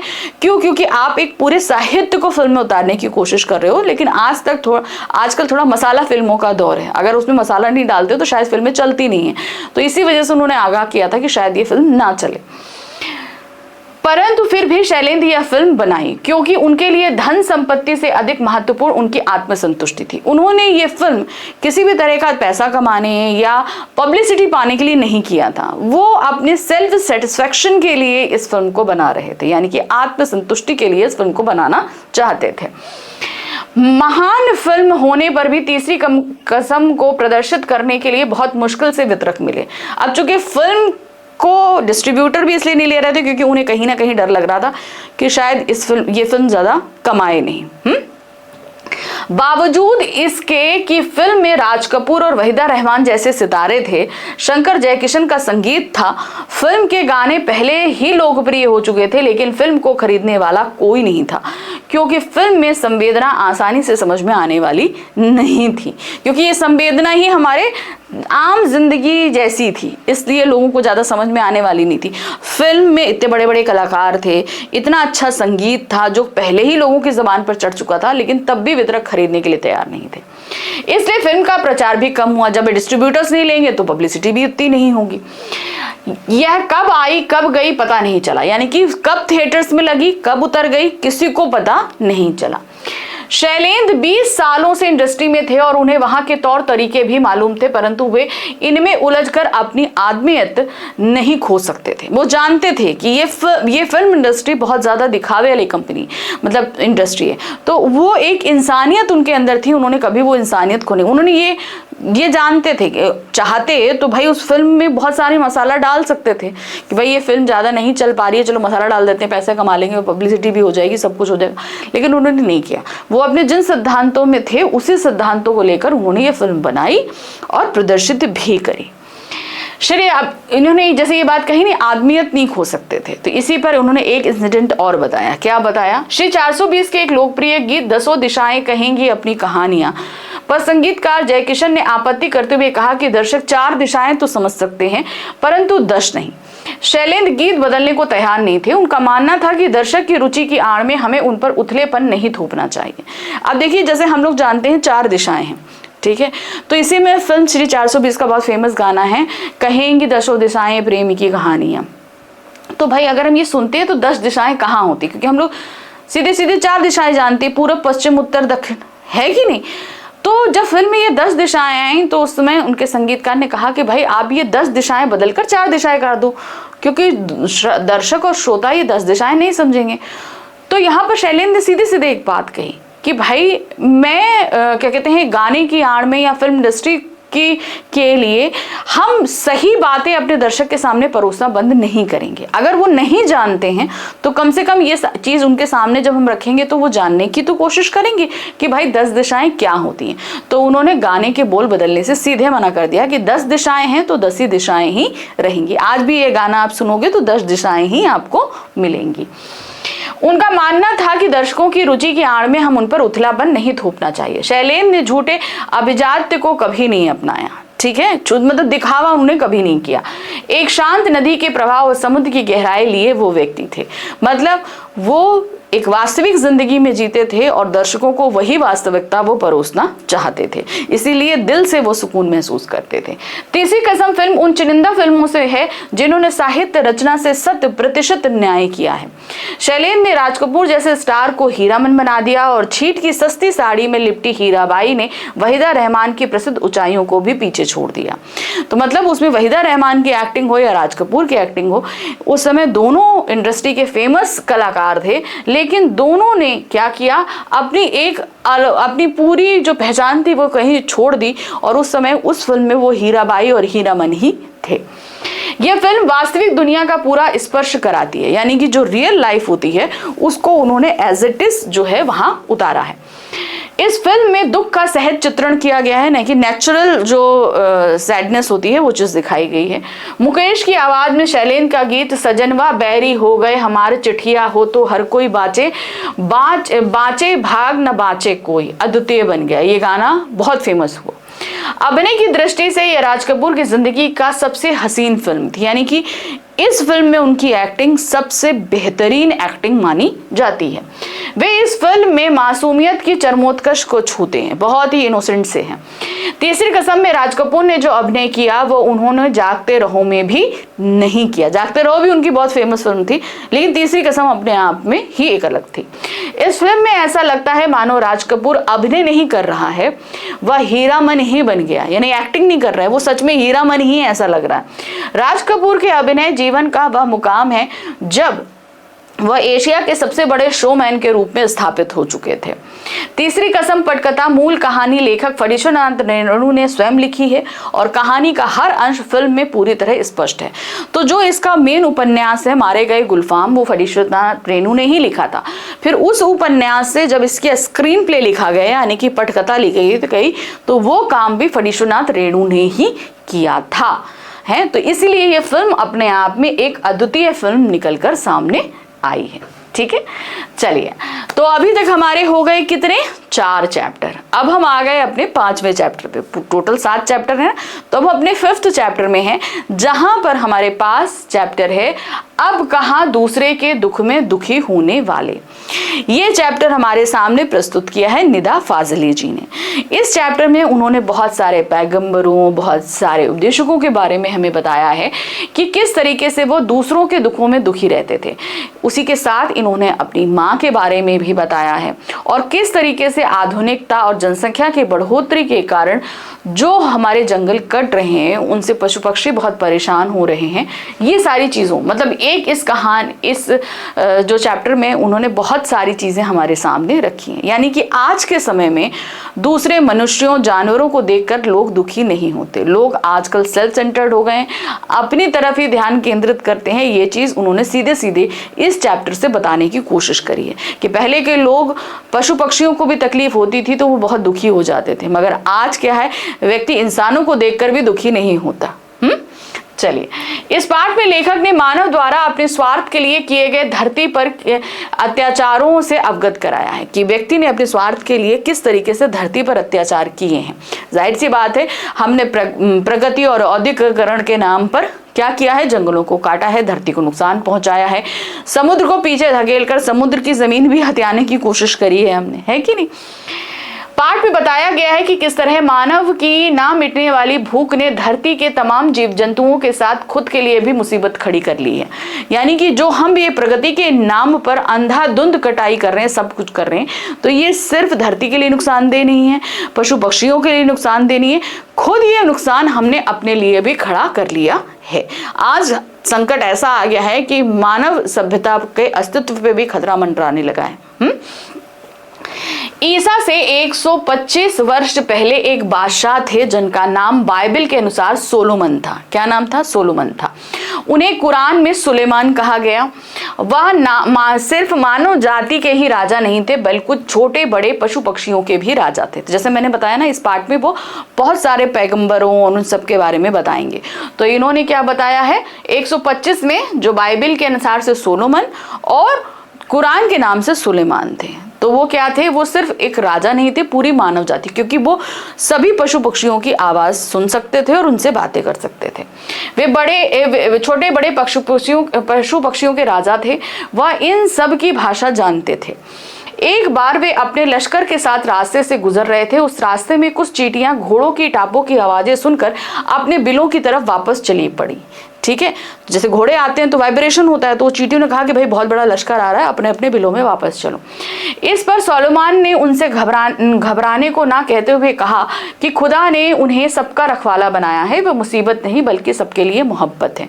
तो चींटियां डर गई कि भाई अगर घोड़े आएंगे तो उनकी टापों के नीचे हम दब जाएंगे, तो सब घबरा के वापस आने लगी, चलो चलो चलो मुसीबत आ रही है। तो सोलोमन ने ये बात सुन ली। उन्होंने कहा, उन्होंने अपना लश्कर बहुत पहले रोक दिया और उन्होंने कहा कि भाई मैं तुम्हारे लिए फरिश्ता हूँ, मैं तुम्हारी मुसीबत नहीं तुम्हारी मदद करने के लिए आया हूँ। चींटियों ने उनके लिए दुआ की और वे आगे बढ़ चले। वो सब रास्ते से हट गई और वो आगे चले गए।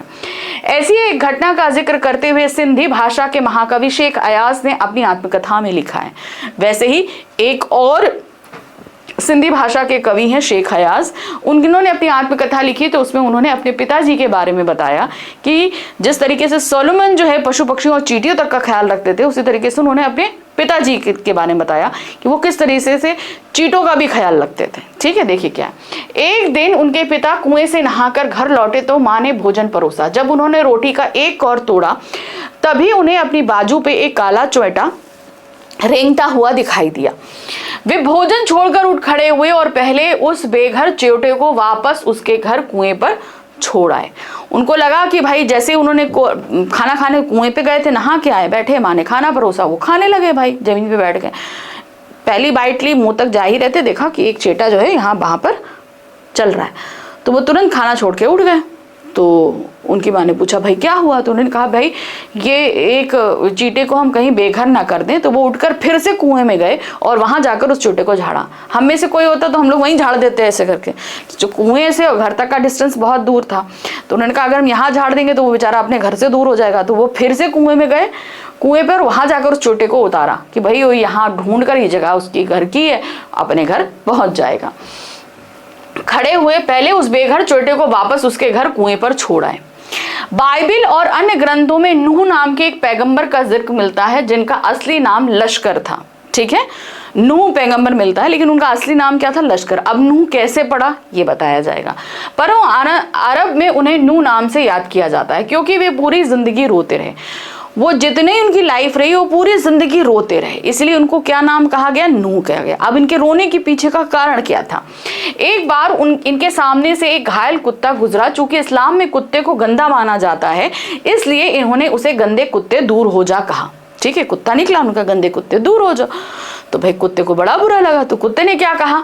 कुत्ते ने इस दुत्कार को सुनकर जवाब दिया कि ना मैं अपनी मर्जी से कुत्ता हूं, ना तुम अपनी पसंद से इंसान हो। यानी कि मुझे इस धरती पे कुत्ता बनाकर भेजने वाले वो परमात्मा है, तुम्हें इंसान बनाकर भेजने वाले वो परमात्मा है। तो हम दोनों अपनी मर्जी से इन दोनों योनियों में नहीं है, तो इसलिए घमंड नहीं करना चाहिए। ठीक है, ठीक है, बनाने वाला सबका एक ही है। इन बातों को सुनकर वे दुखी हो गए। कौन? लश्कर बहुत ज्यादा दुखी हो गए और सारी उम्र रोते रहे। उन्हें इस बात का बहुत पछतावा हुआ कि मैंने बहुत गलत किया, और वो सारी जिंदगी रोते रहे।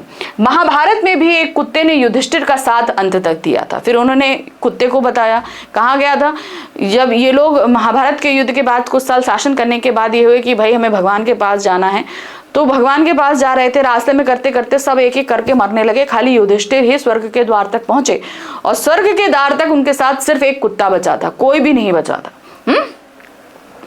भले ही संसार की रचना की अलग अलग कहानियां हों, परंतु इतना तय है कि धरती किसी एक की नहीं है। यानी कि जब ये धरती बनाई गई तो इंसानों के लिए, पशु पक्षियों, चींटियों, कीड़ों मकोड़ों, प्रकृति सबके लिए बनाई गई थी। लेकिन आज मनुष्य ने क्या किया है? उस धरती का स्वामी बन बैठा है, यानी कि हम ही सर्वोपरि हैं और इस धरती पर हम ही राज करेंगे। सभी जीव जंतु, पशु, नदी, पहाड़, सबका इस पर समान अधिकार है। मानव इस बात को नहीं समझता। पहले उसे संसार जैसे परिवार को तोड़ा, फिर खुद टुकड़ों में बंटकर एक दूसरे को दूर हो चुका है। पहले खुद क्या किया, फिर पहले तो उसने क्या किया, अपने आप को अलग अलग किया, धरती को टुकड़ों टुकड़ों में बांटा, अलग अलग देशों में हो गया। पहले लोग मिलजुल कर बड़े बड़े दालानों, आंगनों में रहते थे, पर अब छोटे छोटे डिब्बे जैसे घरों में सिमटने लगे। क्यों? क्योंकि हम अपने परिवारों से, देखिए काम के वजह से, किसी भी वजह से क्या हुआ है, हम अपने अपने परिवारों से अलग होकर रह रहे हैं। तो पहले इतने बड़े बड़े घरों में पूरी ज्वाइंट फैमिली रहा करती थी, आज क्या है, छोटे छोटे फ्लैट्स में हम रह रहे हैं, सिंगल फैमिली है कि नहीं।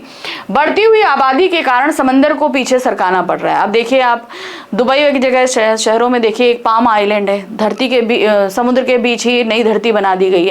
बहुत बड़े बड़े आइलैंड्स, आप अगर मुंबई को पास्ट में जाकर देखोगे ना, तो वो छोटे छोटे टुकड़ों में बटा था। लेकिन जैसे जैसे आबादी बढ़ी, पृथ्वी की जरूरत पड़ी, तो मुंबई के बीच में जहां जहां पानी था वहां मिट्टी भर के जमीन बना दी गई। ठीक है ना।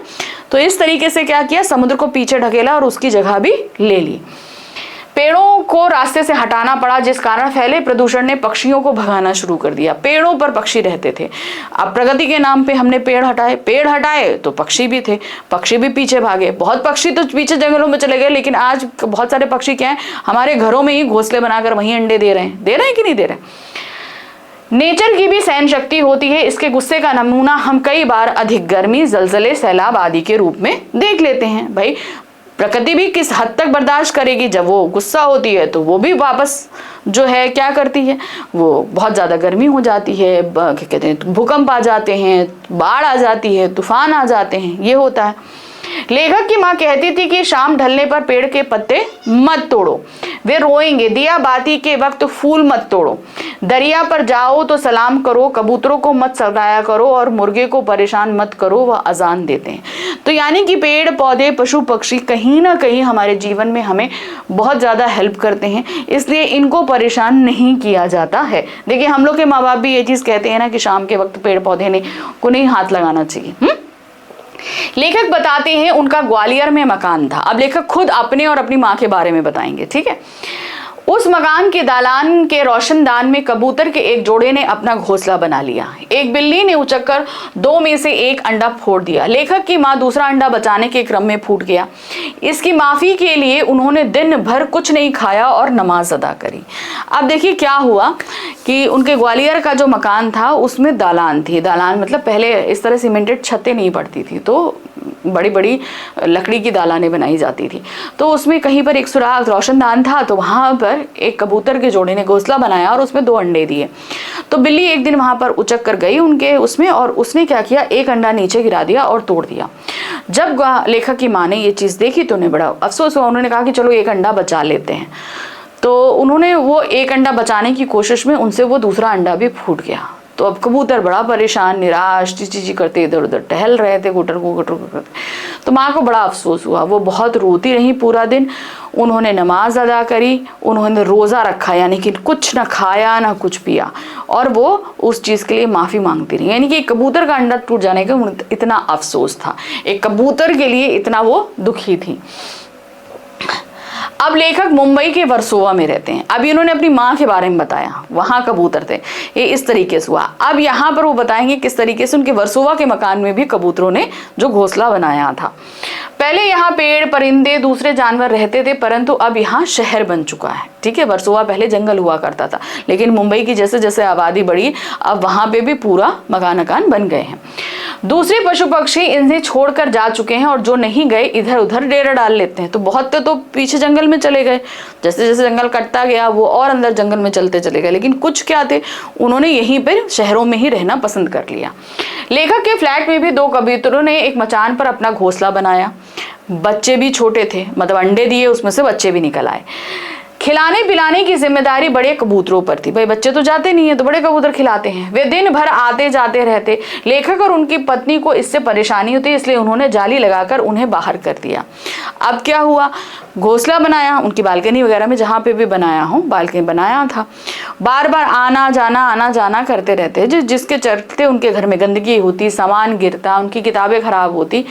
तो उनकी पत्नी बहुत ज़्यादा परेशान हो गई, तो उन्होंने वहाँ पर जाली लगवा दी जहाँ उनका घोंसला था।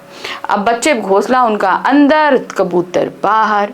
तो इस तरीके से उन्होंने बताया कि माँ अंडे टूटने से इतना परेशान थी, और यहाँ बीबी ने, यानी कि अब इस पीढ़ी ने क्या किया कि अपनी परेशानी से बचने के लिए उन्होंने कबूतरों तक के घर को उजाड़ दिया था। उनकी पत्नी को इससे परेशानी होती थी, उन्होंने जाली लगाकर उन्हें बाहर कर दिया कि अब मेरे घर आने की जरूरत नहीं। अब दोनों कबूतर खिड़की के बाहर बैठे उदास रहते हैं, परंतु अब ना सुलेमान है और ना लेखक की माँ जिन्हें इनकी फिक्र हो। यानी कि पहले लोग जो हैं वो फिक्र करा करते थे, लेकिन आज के लोग फिक्र नहीं करते हैं। ये चीज़ उन्होंने बताने की कोशिश करी थी। तो इस कहानी में उन्होंने, मतलब ये जो कहानी उन्होंने बताई, जिनमें बहुत सारे पैगंबर के जिक्र था, माँ का जिक्र था, उनकी बीवी का जिक्र था, उनके घर का जिक्र था, ये चीज़ बताने की कोशिश की जो पहले के लोग हुआ करते थे वो मनुष्य तो छोड़ पशु पक्षियों की तकलीफों को भी समझते थे, लेकिन आज के समय में नहीं रह गया है ये चीज़। इसीलिए इस चैप्टर का नाम क्या रखा है, अब कहाँ दूसरे के दुख में दुखी होने वाले। ठीक है, चलिए अब आ गए हैं अपने 6th चैप्टर में, जहां पर हमारे सामने 2 लघु निबंध दिए गए हैं। ठीक है, ये चैप्टर है पतझड़ की टूटी पत्तियां। ठीक है। इसके अंदर जो 2 लघु निबंध हैं, पहला है आपका यहाँ पर गिन्नी का सोना और दूसरा है झेन की देन। इस चैप्टर को हमारे सामने प्रस्तुत किया है रविंद्र केलेकर जी ने, ठीक है। चैप्टर के लेखक के बारे में पता होना चाहिए आपको। ये दोनों जो हमारे सामने रखे गए हैं, गिन्नी का सोना और झेन की देन, अपने आप में बिल्कुल अलग है, ठीक है। तो चलिए आपको बताते हैं। पहला है शुद्ध सोना और गिन्नी का सोना अलग होता है। अब इसको ऐसे समझिए, जो प्योर सोना होता है वो कम चमकता है और बहुत नाजुक होता है, अगर उसे हम मोड़ना चाहें तो मुड़ जाता है, ठीक है, शुद्ध सोना। गिन्नी का सोना क्या होता है, उसमें थोड़ा तांबा मिलाया जाता है। तांबा मिलाने से उसके अंदर चमक भी आ जाती है, थोड़ी मजबूती आ जाती है। तो औरतें जो गहना पहनती हैं वो किसका पहनती हैं, गिन्नी के सोने का, क्योंकि अगर हम शुद्ध सोने से गहना बनवाएंगे तो उसे पहना, क्योंकि वो अपने शेप को बहुत जल्दी बिगाड़ देता है, ठीक है ना। तो गिन्नी का सोना इसलिए कहा जाता है ना 24 कैरेट, 22 कैरेट, 18 कैरेट, 16 कैरेट, इस तरीके के जो सोने होते हैं ये कैरेट यानी कि तांबा मिलने के हिसाब से होते हैं, ठीक है। तो अब ये जो सोना होता है ये अलग अलग होता है। तो इन दोनों सोने के हिसाब से उन्होंने व्यक्ति के व्यवहार को समझाने की कोशिश करी है। कैसे, देखिए, गिन्नी के सोने में थोड़ा सा तांबा मिलाया जाता है जिससे वह ज्यादा चमकता है और शुद्ध सोने में से मजबूत भी हो जाता है, ठीक है। इस कारण औरतें अक्सर इसी से गहने बनवाती हैं।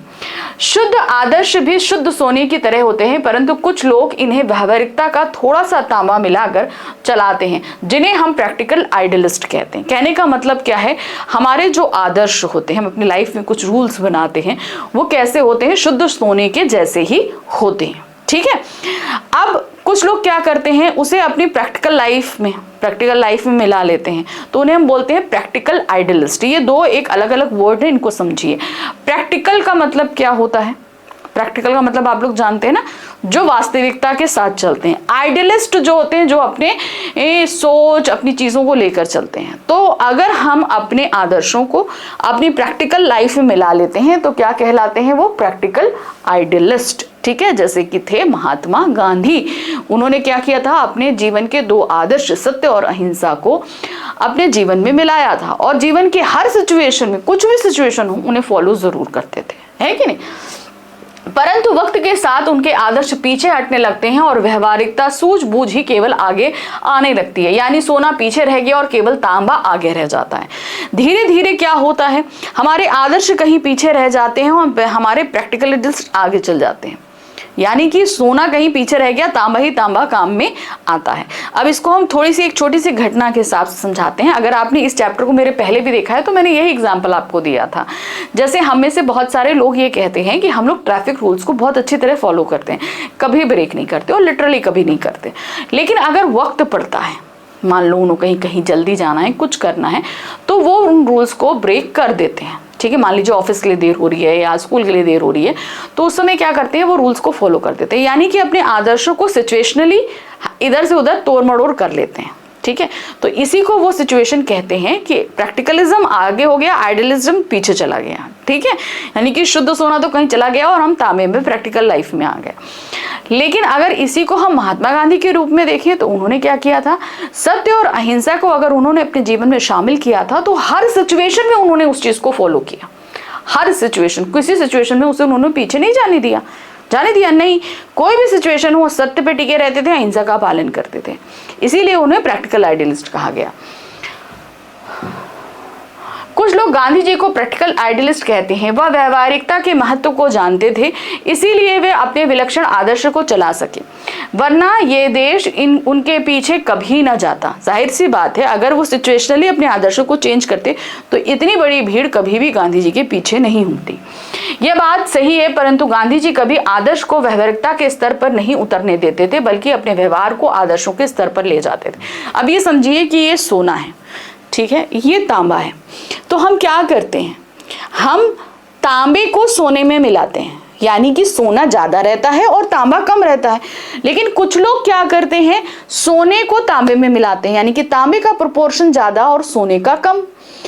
ये होता है, यानी कि हम प्रैक्टिकल ज्यादा रहेंगे और सिचुएशनली आदर्शों को फॉलो करते रहेंगे, ये सिचुएशन होती है। लेकिन कुछ लोग क्या कहते हैं, उनके आदर्श पहले हैं और उन्हें हम प्रैक्टिकल लाइफ में हमेशा फॉलो करेंगे। तो यही चीज हुई, यानी कि उन्होंने कभी भी अपनी व्यवहारिकता को जो है आदर्शवादिता में नहीं आने दिया, हमेशा अपने आदर्शों को ऊंचा रखा और व्यवहार को उसमें मिलाया। वे सोने में तांबा मिलाकर नहीं बल्कि तांबे में सोना मिलाकर उसकी कीमत को बढ़ाते थे, इसीलिए सोना हमेशा आगे रहता है। यानी कि तांबे में सोना नहीं मिला रहे थे, सोने ने, अब इसका मतलब आप तो कहोगे मिलाया जा रहा है। अब देखिए, अगर हम सोने में तांबा मिलाते तो सोने का प्रोपोर्शन ज्यादा रहेगा, यानी कि 2/3 पोर्शन सोना रहेगा और 1/4 जो है वो तांबा रहेगा। लेकिन अगर तांबे में सोने को मिलाएंगे तो ये प्रोपोर्शन उल्टा हो जाता है, 2/3 तांबा हो जाता है और 1/4 तो सोना हो जाता है। तो यहाँ पर गांधी जी ने क्या किया है, उन्होंने हमेशा अपने आदर्शों में क्या कहते हैं वो व्यवहारिकता को मिलाया है। व्यवहारवादी लोग हमेशा सजग रहते हैं, हर काम लाभ हानि का हिसाब देखकर करते हैं। अब जो प्रैक्टिकल लोग होते हैं वो सोचते हैं कि भाई ये काम करें इसमें फायदा होगा, वो काम करें उसमें फायदा होगा, इस तरीके से देखकर ही काम करते हैं। वे जीवन में सफल होते हैं, दूसरों से आगे भी जाते हैं, परंतु ऊपर नहीं उठ पाते। खुद ऊपर चढ़ें और साथ में दूसरों को भी लेकर चलें, यह काम सिर्फ आदर्शवादी लोग ही किया करते हैं। समाज के पास अगर शाश्वत मूल जैसा कुछ है तो वो इन्हीं का दिया है। व्यवहारवादी लोग तो केवल समाज को नीचे गिराने का काम करते हैं। यानी कि आदर्शवादी लोग ही जीवन में हमेशा उन मूल्यों को देते हैं जो हम आज भी फॉलो करें और हमेशा फॉलो करते रहे, और हम कभी भी किसी भी सिचुएशन में उनको फॉलो करें हमारे लिए फायदा होगा। लेकिन जो प्रैक्टिकल लोग होते हैं वो नफा नुकसान देखकर काम करते हैं, जैसे कि बिजनेसमैन होते हैं।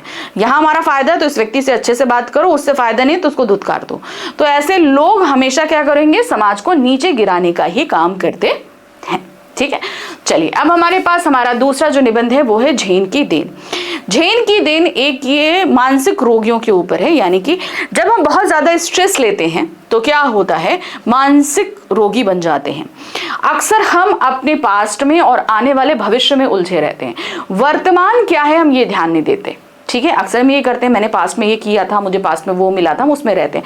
भविष्य में मुझे ये करना है, भविष्य में करना है। तो उसके लिए आपको, अगर आपको अपना फ्यूचर अच्छा करना है और पास्ट भी अच्छा करना है तो आपको वर्तमान में काम करना होगा। इसी बात को समझाने के लिए उन्होंने बहुत अच्छी जापान की एक चीज बताई जिसे कहा गया, एक टी सेरेमनी होती है जो कि एक मानसिक स्ट्रेस यानी कि मेंटल स्ट्रेस को हील करने के लिए एक थेरेपी है जिसे चा नो यूं कहते हैं, उसके बारे में यहाँ पर उन्होंने बताया है। ठीक है, चलिए देखते हैं। लेखक जापान की यात्रा पर गए हुए थे, वहां उन्होंने अपने एक मित्र से पूछा कि यहाँ के लोगों को कौन सी बीमारी सबसे अधिक होती है। इस पर उनके मित्र ने जवाब दिया, मानसिक। जापान में 80% लोग मनोरोगी हैं। लेखक ने जब वजह जानना चाहा तो उनके मित्र ने बताया कि जापानियों की जीवन की रफ्तार बहुत बढ़ गई है। लोग चलते नहीं दौड़ते हैं, महीने का काम एक दिन में पूरा करने का प्रयास करते हैं। दिमाग में स्पीड का इंजन लग जाने से 1000 गुना अधिक तेजी से दौड़ने लगता है। एक क्षण ऐसा आता है जब दिमाग का तनाव बढ़ जाता है और पूरा इंजन टूट जाता है। इस कारण मानसिक रोगी बढ़ गए हैं। अब देखिए, इसके पीछे का रीजन मैं आपको बता दूं। द्वितीय विश्व युद्ध का अंत हुआ था परमाणु विस्फोट के साथ। अमेरिका ने जापान के हिरोशिमा और नागासाकी पर परमाणु बम गिराया। परमाणु बम गिराने से जापान की जो अर्थव्यवस्था थी वो हजारों साल पीछे चली गई, और अमेरिका तो ऐसे ही उस समय विकासशील देशों में था, तो वो आगे बढ़ रहा था। अब जापानियों का जो सबसे बड़ा प्रतिद्वंदी बन गया था वो था अमेरिका। अब जापान तो पूरी तरह तबाह हो चुका था, उसे पहले अपने आप को खड़ा करना था और अमेरिका से भी आगे निकलना था। तो वो कॉम्पिटिटिव जो स्ट्रैटेजी होती है उसके तहत जापानियों ने काम करना शुरू किया। उन्होंने कहा कि अगर हमें अमेरिका से आगे निकलना है तो अमेरिका जो काम 1 महीने में कर रहा है हमें वो काम 1 दिन में करना है। अब अगर किसी भी काम को हमें बहुत ज्यादा तादाद में करना है तो हमें अपना हाथ उतनी तेज चलाना पड़ेगा, और हाथ चलाने के लिए उससे पहले हमें अपने दिमाग को उतनी तेज चलाना पड़ेगा। तो जब दिमाग बहुत ज्यादा तेज चलेगा, बहुत ज्यादा काम करेगा, तो क्या होगा, हमें स्ट्रेस होना शुरू होगा। यानी कि उसकी भी अपनी एक कैपेसिटी है, जब वो इस कैपेसिटी के बियॉन्ड वर्क करेगा तो क्या होगा, वो स्ट्रेसफुल हो जाएगा। इसीलिए वहां के लोगों को मानसिक रोगी ज्यादा हो गए, क्योंकि वो पूरी तरीके से कंपटीशन कर रहे हैं। किससे कर रहे हैं, अमेरिका से कंपटीशन कर रहे हैं। बोल कह रहे हैं यहाँ के लोग चलते नहीं भागते हैं। ठीक है, ये चीज उन्होंने कही ना, चलते नहीं दौड़ते हैं, उनके दिमाग में स्पीड का इंजन लगाए। कारण क्या है, क्योंकि वो कंपटीशन कर रहे हैं अमेरिका से। इसीलिए जब वो एक लिमिट ऐसा आता है कि दिमाग काम करना बंद कर देता है, यानी कि वो उनका स्ट्रेस बहुत ज्यादा बढ़ गया, तो वो क्या हो रहे हैं, मेंटल पेशेंट वहां के लोग ज्यादा हो रहे हैं जापानी। ठीक है। अब क्या हुआ, शाम को जापानी मित्र उन्हें टी सेरेमनी में ले गया। अब जब बहुत ज़्यादा स्ट्रेस बढ़ जाता है तो बहुत सारी दवाइयाँ, थेरेपी चलती हैं, तो वहाँ के लोगों ने भी एक थेरेपी शुरू करी जिसे कहा गया चा नो यू, जो कि एक टी सेरेमनी है। अब ये टी सेरेमनी में होता क्या है, देखिए, यह चाय पीने की एक विधि है जिसे चा नो यू कहते हैं। वह एक 6 मंजिला इमारत थी जहां लेखक गए इस सेरेमनी को अटेंड करने। 6 मंजिला इमारत थी, सबसे टॉप फ्लोर पे ये गए, जिसकी छत पर दफ्ती की दीवारों और चटाई से जमीन वाली एक सुंदर पर्णकुटी थी। आपने जापानी कल्चर देखा है ना, उनके कार्डबोर्ड के छोटे छोटे हट्स होते हैं, तो उसी तरह का एक हट जो है वो 6ठी मंजिल पर बना हुआ था। जमीन पर चटाइयां बिछी हुई थी। बाहर बेढप सा एक मिट्टी का बर्तन था जिसमें पानी भरा हुआ था, जिसमें उन्होंने हाथ पाँव धोए। यानी कि एक बेढप का मतलब एक ऐसी आड़ा टेढ़ा सा एक मिट्टी का बर्तन था, तो वहां आपको उस रूम में एंटर करने से पहले अपने हाथ पैर उससे धोने थे। तौलिए से पोंछकर अंदर गए। अंदर बैठे चाजीन ने उन्हें झुककर प्रणाम किया और बैठने की जगह दिखाई। अब जापानियों में प्रणाम करने की जो विधि होती है कैसे होती है, ऐसे झुक के प्रणाम करते हैं ना, झुक के प्रणाम। तो वैसे ही अंदर जो व्यक्ति था जिसे चाजीन कहा गया, जो कि उनके लिए चाय वगैरह बना के लेकर आए, उन्होंने प्रणाम किया और उन्हें वहां पर बैठाया कि भाई आप यहाँ पर बैठिए। उसने अंगीठी सुलगाकर उस पर चायदानी रखी, बगल के कमरे से जाकर बर्तन ले आया और उसे तौलिए से साफ किया। वह सारी क्रियाएं इतनी गरिमापूर्ण तरीके से कर रहा था जिससे लेखक को उसकी हर मुद्रा में सुर गूंजते दिखाई दे रहे थे। मतलब बहुत ही सोफिस्टिकेटेड ढंग से कर रहा था, एक अजीब सी कलाकारी से कर रहा था, जैसे लग रहा था कि कोई सुर बजा रहा हो और वो उस सुर पर नाचकर सारे काम कर रहा हो। वातावरण इतना शांत था कि चाय का उबलना भी साफ सुनाई दे रहा था, मतलब वहां किसी तरह का शोर नहीं था। और जो चाय में का पानी उसने चढ़ाया होता, तो चाय जब का पानी जब बॉयल होता है, वो पानी की आवाज लेखक के कानों में साफ साफ सुनाई दे रही थी, जबकि वो नेक्स्ट रूम में था। अब क्या है, चाय तैयार हुई। चाजीन ने चाय को प्यालों में भरा और उसे 3 मित्रों के सामने रख दिया। तो वहां पर 3 लोगों से ज्यादा की एंट्री नहीं थी। छोटे छोटे कप थे, उसमें 2-2 घूंट चाय जो है वो बनाकर इन तीनों मित्र को दी गई। शांति बनाए रखने के लिए वहां 3 व्यक्तियों से ज्यादा को एक साथ प्रवेश नहीं दिया जाता था। प्याले में 2 घूंट से ज्यादा चाय नहीं थी, छोटे छोटे प्याले थे और 2-2 सिप चाय थी। वे लोग होठों से प्याला लगाकर एक एक बूंद कर 1.5 घंटे तक पीते रहे। 2 घूंट चाय पीने में जिसे हमें 2 सेकंड ना लगे, उस चाय को उन लोगों ने एक एक बूंद करके 1.5 घंटे तक पिया। अब देखिए, हमें अगर काम बहुत तेज करना हो तो हम दिमाग को बहुत तेज दौड़ाते हैं, और अगर हमें दिमाग को शांत करना हो, हील करना हो, तो हमारे काम करने का जो भी प्रोसीजर है वो बहुत हमें स्लो कर देना है। यहाँ पर वही रिवर्स थेरेपी अपनाई गई। जापान के लोगों का जो मेंटल स्ट्रेस था वो हद से ज्यादा दिमाग का इस्तेमाल करने की वजह से हुआ था।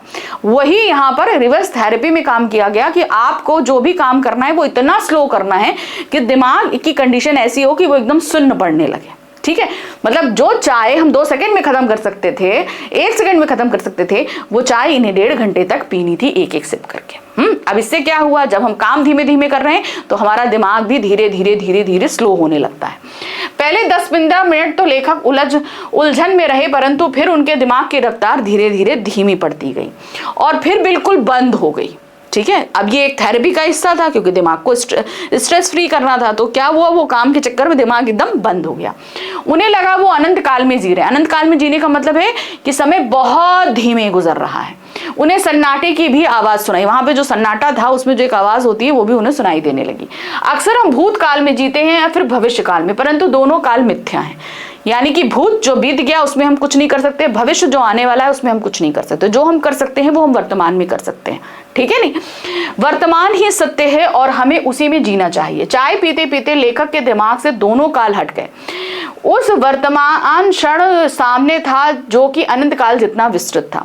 असल जीना किसे कहते हैं, लेखक को उस दिन मालूम पड़ा। यानी कि हमें अपनी वर्तमान की जो जिंदगी है, जो हम वर्तमान क्षण है, उसे ही हमें खुलकर जीना चाहिए। भूत भविष्य में हमें नहीं उलझना चाहिए। तभी हम कहीं जाकर अच्छी तरीके से अपनी जिंदगी जी सकते हैं। ठीक है, तो जापानियों की ये देन, यानी कि झेन की देन, जिसने हमें सिखाया कि दिमाग को शांत किस तरीके से रखा जाता है। ठीक है, चलिए अब हम आ गए अपने चैप्टर नंबर 7 में, जो हमारे गद्य खंड का अंतिम अध्याय है। कौन सा, कारतूस। हबीब तनवीर द्वारा लिखा गया ये एक एकांकी है। एकांकी मतलब आप लोग जैसे स्किट प्ले करते हो, यानी कि जो क्या कहते हैं स्टेज पे जो नाटक वगैरह परफॉर्म किए जाते हैं उस तरह का ये एक प्ले चल रहा है। ठीक है, चलिए देखिए क्या है। यह पाठ जाबाज वजीर अली की जिंदगी का एक अंश है। ठीक है, वजीर अली जो कि अवध का नवाब रहा था 6 महीने, उसकी जिंदगी का एक अंश यहाँ पर प्रस्तुत किया गया है। इस नाटक में उस हिस्से को बताया गया है जब वजीर अली अपने दुश्मन के कैंप में जाकर वहां से अपने लिए कारतूस ले आता है और अपनी बहादुरी का गुणगान अपने दुश्मनों से करवाता है। यानी कि वो अंग्रेज जो खुद वजीर अली को पकड़ने के लिए बैठे थे, वो उन्हीं की कैंप में जाता है, उनसे कारतूस लेता है, अपना सही परिचय देता है कि मैं वजीर अली, और वापस आ जाता है। तो वो वजीर अली कितना बहादुर था, उसी के जीवन का एक अंश यहाँ पर नाटक के तौर पर प्रस्तुत किया गया है आपके पाठ में। नाटक के पात्र कौन है? कर्नल है, लेफ्टिनेंट है, सिपाही है और सवार यानी कि वजीर अली। यहाँ पर जो पात्र स्टेज पे प्ले करे जा रहे हैं उनके बारे में बताया जा रहा है। कर्नल और लेफ्टिनेंट बैठ के आपस में वजीर अली के बारे में बात कर रहे हैं। सिपाही जो वजीर अली जो दौड़ता हुआ आ रहा है उसके बारे में बताने के लिए अंदर आता है। ठीक है, तो बस ये 4 कैरेक्टर आपके स्टेज पर प्ले होंगे। चलिए शुरू करते हैं। अंग्रेज सरकार के आदेशानुसार वजीर अली को गिरफ्तार करने के लिए कर्नल कालिंज अपने लेफ्टिनेंट और सिपाहियों के साथ जंगल में डेरा डाले हुए हैं। उन्हें जंगल में आए हुए हफ्ता गुजर गए हैं, परंतु वह अभी तक वजीर अली को गिरफ्तार नहीं कर पाए हैं। वजीर अली के दिल में अंग्रेजों के प्रति नफरत की बातें सुनकर उन्हें रॉबिन हुड की याद आती है। अब क्या हुआ, वजीर अली जो है ना, अब मैं क्या कहते हैं बता दूं कि वजीर अली जो है वो वकील का कत्ल उसने बनारस में किया और कत्ल करके वो वहां से भाग आता है और गोरखपुर के जंगलों में छिप जाता है। अंग्रेजों को इस चीज के बारे में पता चलता है, तो उसे पकड़ने के लिए शहादत अली के सिपाही और खुद अंग्रेजी सिपाही गोरखपुर के जंगलों में डेरा डालकर 1 महीने से पड़े हुए हैं। वो वजीर अली कुछ सिपाहियों के साथ में है, अपने कुछ सिपाहियों के साथ है। उसे पकड़ने के लिए हर मुमकिन कोशिश करी जा रही है, मगर वो लोग नहीं पकड़ पा रहे हैं। वजीर अली के जितने किस्से कर्नल और लेफ्टिनेंट को पता है वो एक दूसरे से शेयर करते हैं, तो ये पता चलता है कि जिस तरीके से अंग्रेजी इतिहास में रॉबिन हुड का नाम है, उसी तरीके से ये वजीर अली। रॉबिन हुड क्या करता था? अमीरों से लौट कर गरीबों के ऊपर कृपा करता था। सेम वैसा ही कुछ रॉबिन हुड के जैसे वजीर अली था, तो इसीलिए कहा गया है रॉबिन हुड की याद आती है। अपने 5 महीने के शासनकाल में उसने अवध के दरबार से अंग्रेजी हुकूमत को साफ कर दिया।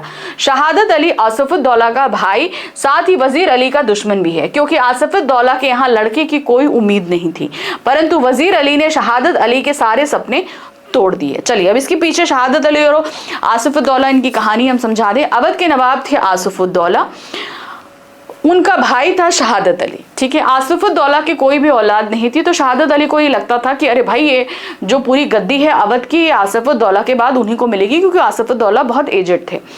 तो ये मान के शहादत अली बैठा था। शहादत अली अगर एक ज़हनी तौर पर व्यक्ति देखा जाए तो बहुत ही ऐशो पसंद एक अय्याश किस्म का व्यक्ति था। कोई काम नहीं करना, बस आराम करना, ये सारे काम उसके अंदर ऐप थे।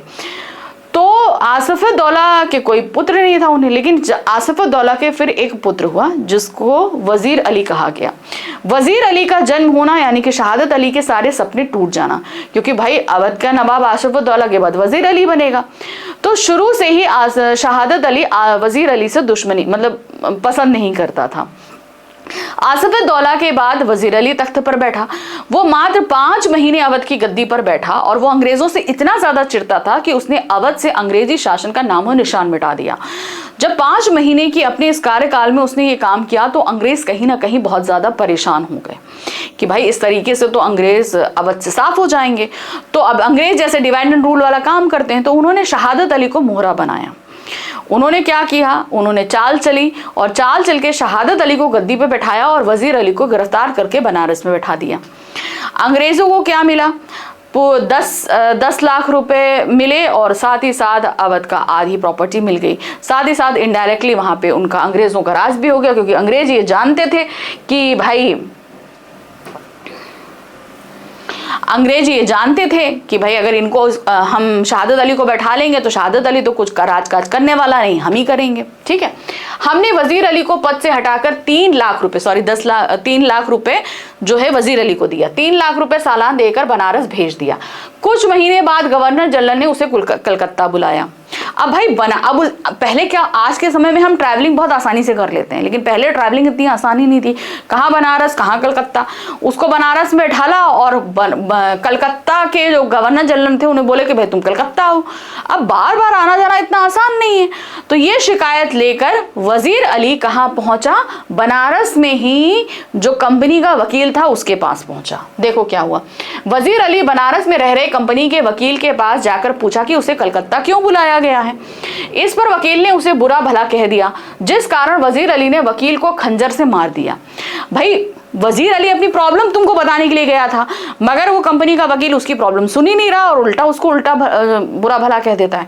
इससे वजीर अली को गुस्सा आ जाता है, वो अपना खंजर निकालता है और वकील को कत्ल कर देता है, कत्ल करके वहां से भाग लेता है। उसके बाद वो अपने कुछ साथियों के साथ आजमगढ़ भाग गया और वहां के शासन के उन लोगों को सुरक्षित घाघरा पहुंचा दिया। ठीक है, आजमगढ़ गया, आजमगढ़ से घाघरा को पार कराया, घाघरा नदी थी पार कराया। अब वे इन्हीं जंगलों में कई साल से भटक रहा है। लेफ्टिनेंट द्वारा पूछे जाने पर कि कर्नल ने वजीर अली की स्कीम बताते हुए कहता है कि वे किसी तरह नेपाल पहुंचना चाहता है, अफगानी हमले का इंतजार करे कि ताकत बढ़ाए, वह शहादत अली को उसके पद से हटाकर खुद कब्जा करे और अंग्रेजों को हिंदुस्तान से निकाल दे। अब यहाँ पर चूंकि लेफ्टिनेंट और कर्नल बात कर रहे हैं, लेफ्टिनेंट जो है वो कर्नल से पूछता है कि आखिर वजीर अली का प्लान क्या है। उसे तो अवध की गद्दी से हटा दिया गया, अब उसका प्लान क्या है, वो क्या करना चाहता है। तो इस समय वो गोरखपुर के जंगलों में है, गोरखपुर से नेपाल पास में है। तो उन्होंने बोला कि वो यहाँ से नेपाल भाग जाना चाहता है। ठीक है, नेपाल जाके वहां अपनी ताकत बढ़ाएगा और साथ ही साथ उसे अफगानिस्तान के बादशाह शाह जमा को इनवाइट किया है, आप आकर अंग्रेजों पर आक्रमण करो। वो जैसे ही आक्रमण करेगा उधर से वजीर अली आ जाएगा नेपाल से और इस तरीके से अवध से क्या होगा, अंग्रेजों का सफाया होगा। शहादत अली को हटाकर वजीर अली अवध की गद्दी पर बैठ जाएगा। जब वो अवध की गद्दी पर बैठ जाएगा और अफगान की जो ताकत है वो उसको मिल जाएगी तो वो पूरे हिंदुस्तान से अंग्रेजों को खदेड़ देगा।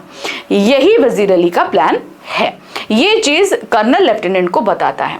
लेफ्टिनेंट अपनी शंका जताते हुए कहता है कि हो सकता है कि वे लोग अब तक नेपाल पहुंच चुके हो, मतलब हम महीने भर से यहाँ डेरा डाले बैठे हैं और हम वजीर अली को पकड़ नहीं पा रहे, हो सकता है वो बॉर्डर क्रॉस करके अब तक नेपाल पहुंच चुके हों। इस पर कर्नल उसे भरोसा दिलाते हुए बताता है कि अंग्रेजी और शहादत अली की फौजें बड़ी सख्ती से उसका पीछा कर रही हैं और उन्हें पता है कि वह इन्हीं जंगलों में है, कि मतलब वो यहाँ से गया नहीं है, वो इन्हीं जंगलों में है, वो इस चीज को बताता है। तभी एक सिपाही आकर कर्नल को बताता है कि दूर से धूल उड़ती आ रही है। मतलब अब अंदर खेमे के अंदर लेफ्टिनेंट और कर्नल बैठकर बात कर रहे थे, इतने में एक सिपाही दौड़ता हुआ आता है कि बाहर दूर से, बहुत दूर से जो है धूल उड़ती हुई आ रही है। लगता है कि कोई काफिला चला रहा है, मतलब इतनी धूल है कि एक नहीं बहुत सारे लोग हैं, ऐसा चल के लग रहा है। कर्नल सभी को मुस्तैद रहने का आदेश देता है। कर्नल कहता है कि सब लोग जो है मुस्तैद हो जाओ, हो सकता है लड़ाई हो जाए, है कि नहीं। लेफ्टिनेंट और कर्नल देखते हैं कि केवल एक ही आदमी है। मतलब वो अभी तक ये सोच रहे थे कि बहुत बड़ा काफिला आ रहा है, लेकिन वो सिर्फ एक ही आदमी था। कर्नल सिपाही से उस पर नजर रखने को कहता है। सिपाही से कहता है कि भाई उस पर नजर रखे रहो कि भाई वो आदमी कौन है। एक घुड़सवार उनकी ओर आकर रुक जाता है। वो जो घुड़सवार आ रहा था धूल आता है और जो सिपाही और कर्नल और लेफ्टिनेंट थे उनके पास आकर रुक जाता है, उतरता है नीचे और इजाजत लेकर कर्नल से अंदर मिलने जाता है और एकांत की मांग करता है, जिस पर कर्नल सिपाही और लेफ्टिनेंट को बाहर भेज देते हैं। ठीक है, वो वहाँ आकर रुकता है, अंदर खेमे में जाता है और कहता है कि मैं कर्नल से अकेले में बात करना चाहता हूँ। तो कर्नल लेफ्टिनेंट और सिपाही को खेमे से बाहर भेज देते कि आप दोनों जाओ, मैं इससे अकेले में, भाई अकेला ही व्यक्ति तो है, क्या कर लेगा। कर्नल भी भाई बहादुर था तो उसने कहा क्या कर लेगा, तुम लोग बाहर जाओ, मैं बात करता हूँ। अब क्या होता है, भेज देते हैं। वह कर्नल से कहता है कि वजीर अली को पकड़ना कठिन है और कारतूस की मांग करता है। कर्नल उसे कारतूस दे देता है। जब वह कारतूस लेकर जाने लगता है तो कर्नल उससे उसका नाम पूछता है। जब वो सिपाही अकेले में कर्नल से बात करता है तो कहता है कि भाई मैं भी आप ही की तरह वजीर अली को पकड़ने के लिए आया हूँ, लेकिन मेरे पास कारतूस कम पड़ गए, तो आप मुझे 10 कारतूस दे दीजिए। आप भी वजीर अली को पकड़ना चाहते हैं, मैं भी पकड़ना चाहता हूँ। कर्नल सोचता है कि भाई हम दोनों के दुश्मन एक ही हैं, जब हम लोग यही काम करना चाहते हैं तो वो उसको कारतूस दे देते हैं। जब वो कारतूस लेकर जाने लगता है तो कर्नल उससे नाम पूछता है कि भाई तुम अपना नाम तो बता दो, हमसे कारतूस लेकर जा रहे हो। वह अपना नाम वजीर अली बताता है, यानी कि जो वो सवार आया था वो कौन था, खुद वजीर अली था, जिसको पकड़ने के लिए लेफ्टिनेंट कर्नल और इतनी बड़ी फौज वहां पर बैठी थी। सोचो वजीर अली कितना बहादुर था, खुद अपने दुश्मन के खेमे में चल के आता है, उससे कारतूस लेता है और अपना नाम भी बताता है, नाम बताता है और कारतूस देने के कारण उसकी जान बख्शने की बात करता है कि तुमने मुझे कारतूस दिए हैं इसलिए मैं तुम्हें मार नहीं रहा हूँ, जिंदा छोड़ रहा हूँ। ये बात कहकर वो चला जाता है। उसके चले जाने के बाद लेफ्टिनेंट जब पूछता है कि कौन था कर्नल, एक जाबाज सिपाही बतलाता है। जब वो कारतूस लिया उसने कहा कि भाई तुमने मुझे कारतूस दिए हैं तो मैं तुम्हारी जो है जान बख्श देता हूँ। वो कारतूस लेकर चला जाता है। जब वो चला जाता है तो सिपाही और लेफ्टिनेंट अंदर आते हैं। वो पूछते हैं कि भाई ये कौन था, किस लिए आया था। तो कर्नल सीधे यही बोलता है कि भाई एक जाबाज सिपाही था। वाकई जाबाज सिपाही था, क्योंकि वो व्यक्ति जिसको मारने के लिए इतनी बड़ी फौज घेरा डाले बैठी, वो खुद चल के आ रहा है, खुद उस से मांग रहा है कारतूस और अपना नाम बता के, झूठ भी नहीं बोल रहा है, अपना नाम बता के जा रहा है। तो जाहिर सी बात है जाबाज है कि नहीं है। तो इसीलिए कर्नल क्या कहता है कि एक जाबाज सिपाही था। तो ये वजीर अली के जीवन का एक अंश था जो हमने यहाँ पर पढ़ा। ठीक है, तो ये हमारे 7 चैप्टर थे जो हमने आज आपको पूरी तरीके से समझा दिए। तो देखिए बहुत ध्यान से, क्योंकि एग्जाम बहुत नजदीक है। ये वीडियो सिर्फ इसलिए बन रहे हैं ताकि आप बहुत अच्छे से अपनी पढ़ाई कर सको। ठीक है ना। चलिए अब इसके आगे, चूंकि हमारे सारे तो खत्म हो गए, काव्य खंड, गद्य खंड, सारी बुक्स के एक्सप्लेनेशन खत्म हो गए। अब हम बढ़ेंगे अपने क्वेश्चंस की तरफ। ठीक है, इसी तरीके से काव्य खंड के कुछ क्वेश्चंस लेकर आऊंगी, गद्य खंड के और संचयन के, ताकि आप अच्छे से अपनी पढ़ाई कर सको। ठीक है, चलिए अब मिलेंगे अपने नेक्स्ट वीडियो में जो हमारा रहेगा एग्जाम ओरिएंटेड। तब तक आपको क्या करना है, चैनल को लाइक करना है, सब्सक्राइब करना है, लेकिन पढ़ाई बराबर करते रहना है। ठीक है, वीडियो कैसा लगा कमेंट बॉक्स में जरूर लिखिएगा। ठीक है, चलिए मिलते हैं आगे। Thank you for watching, bye bye.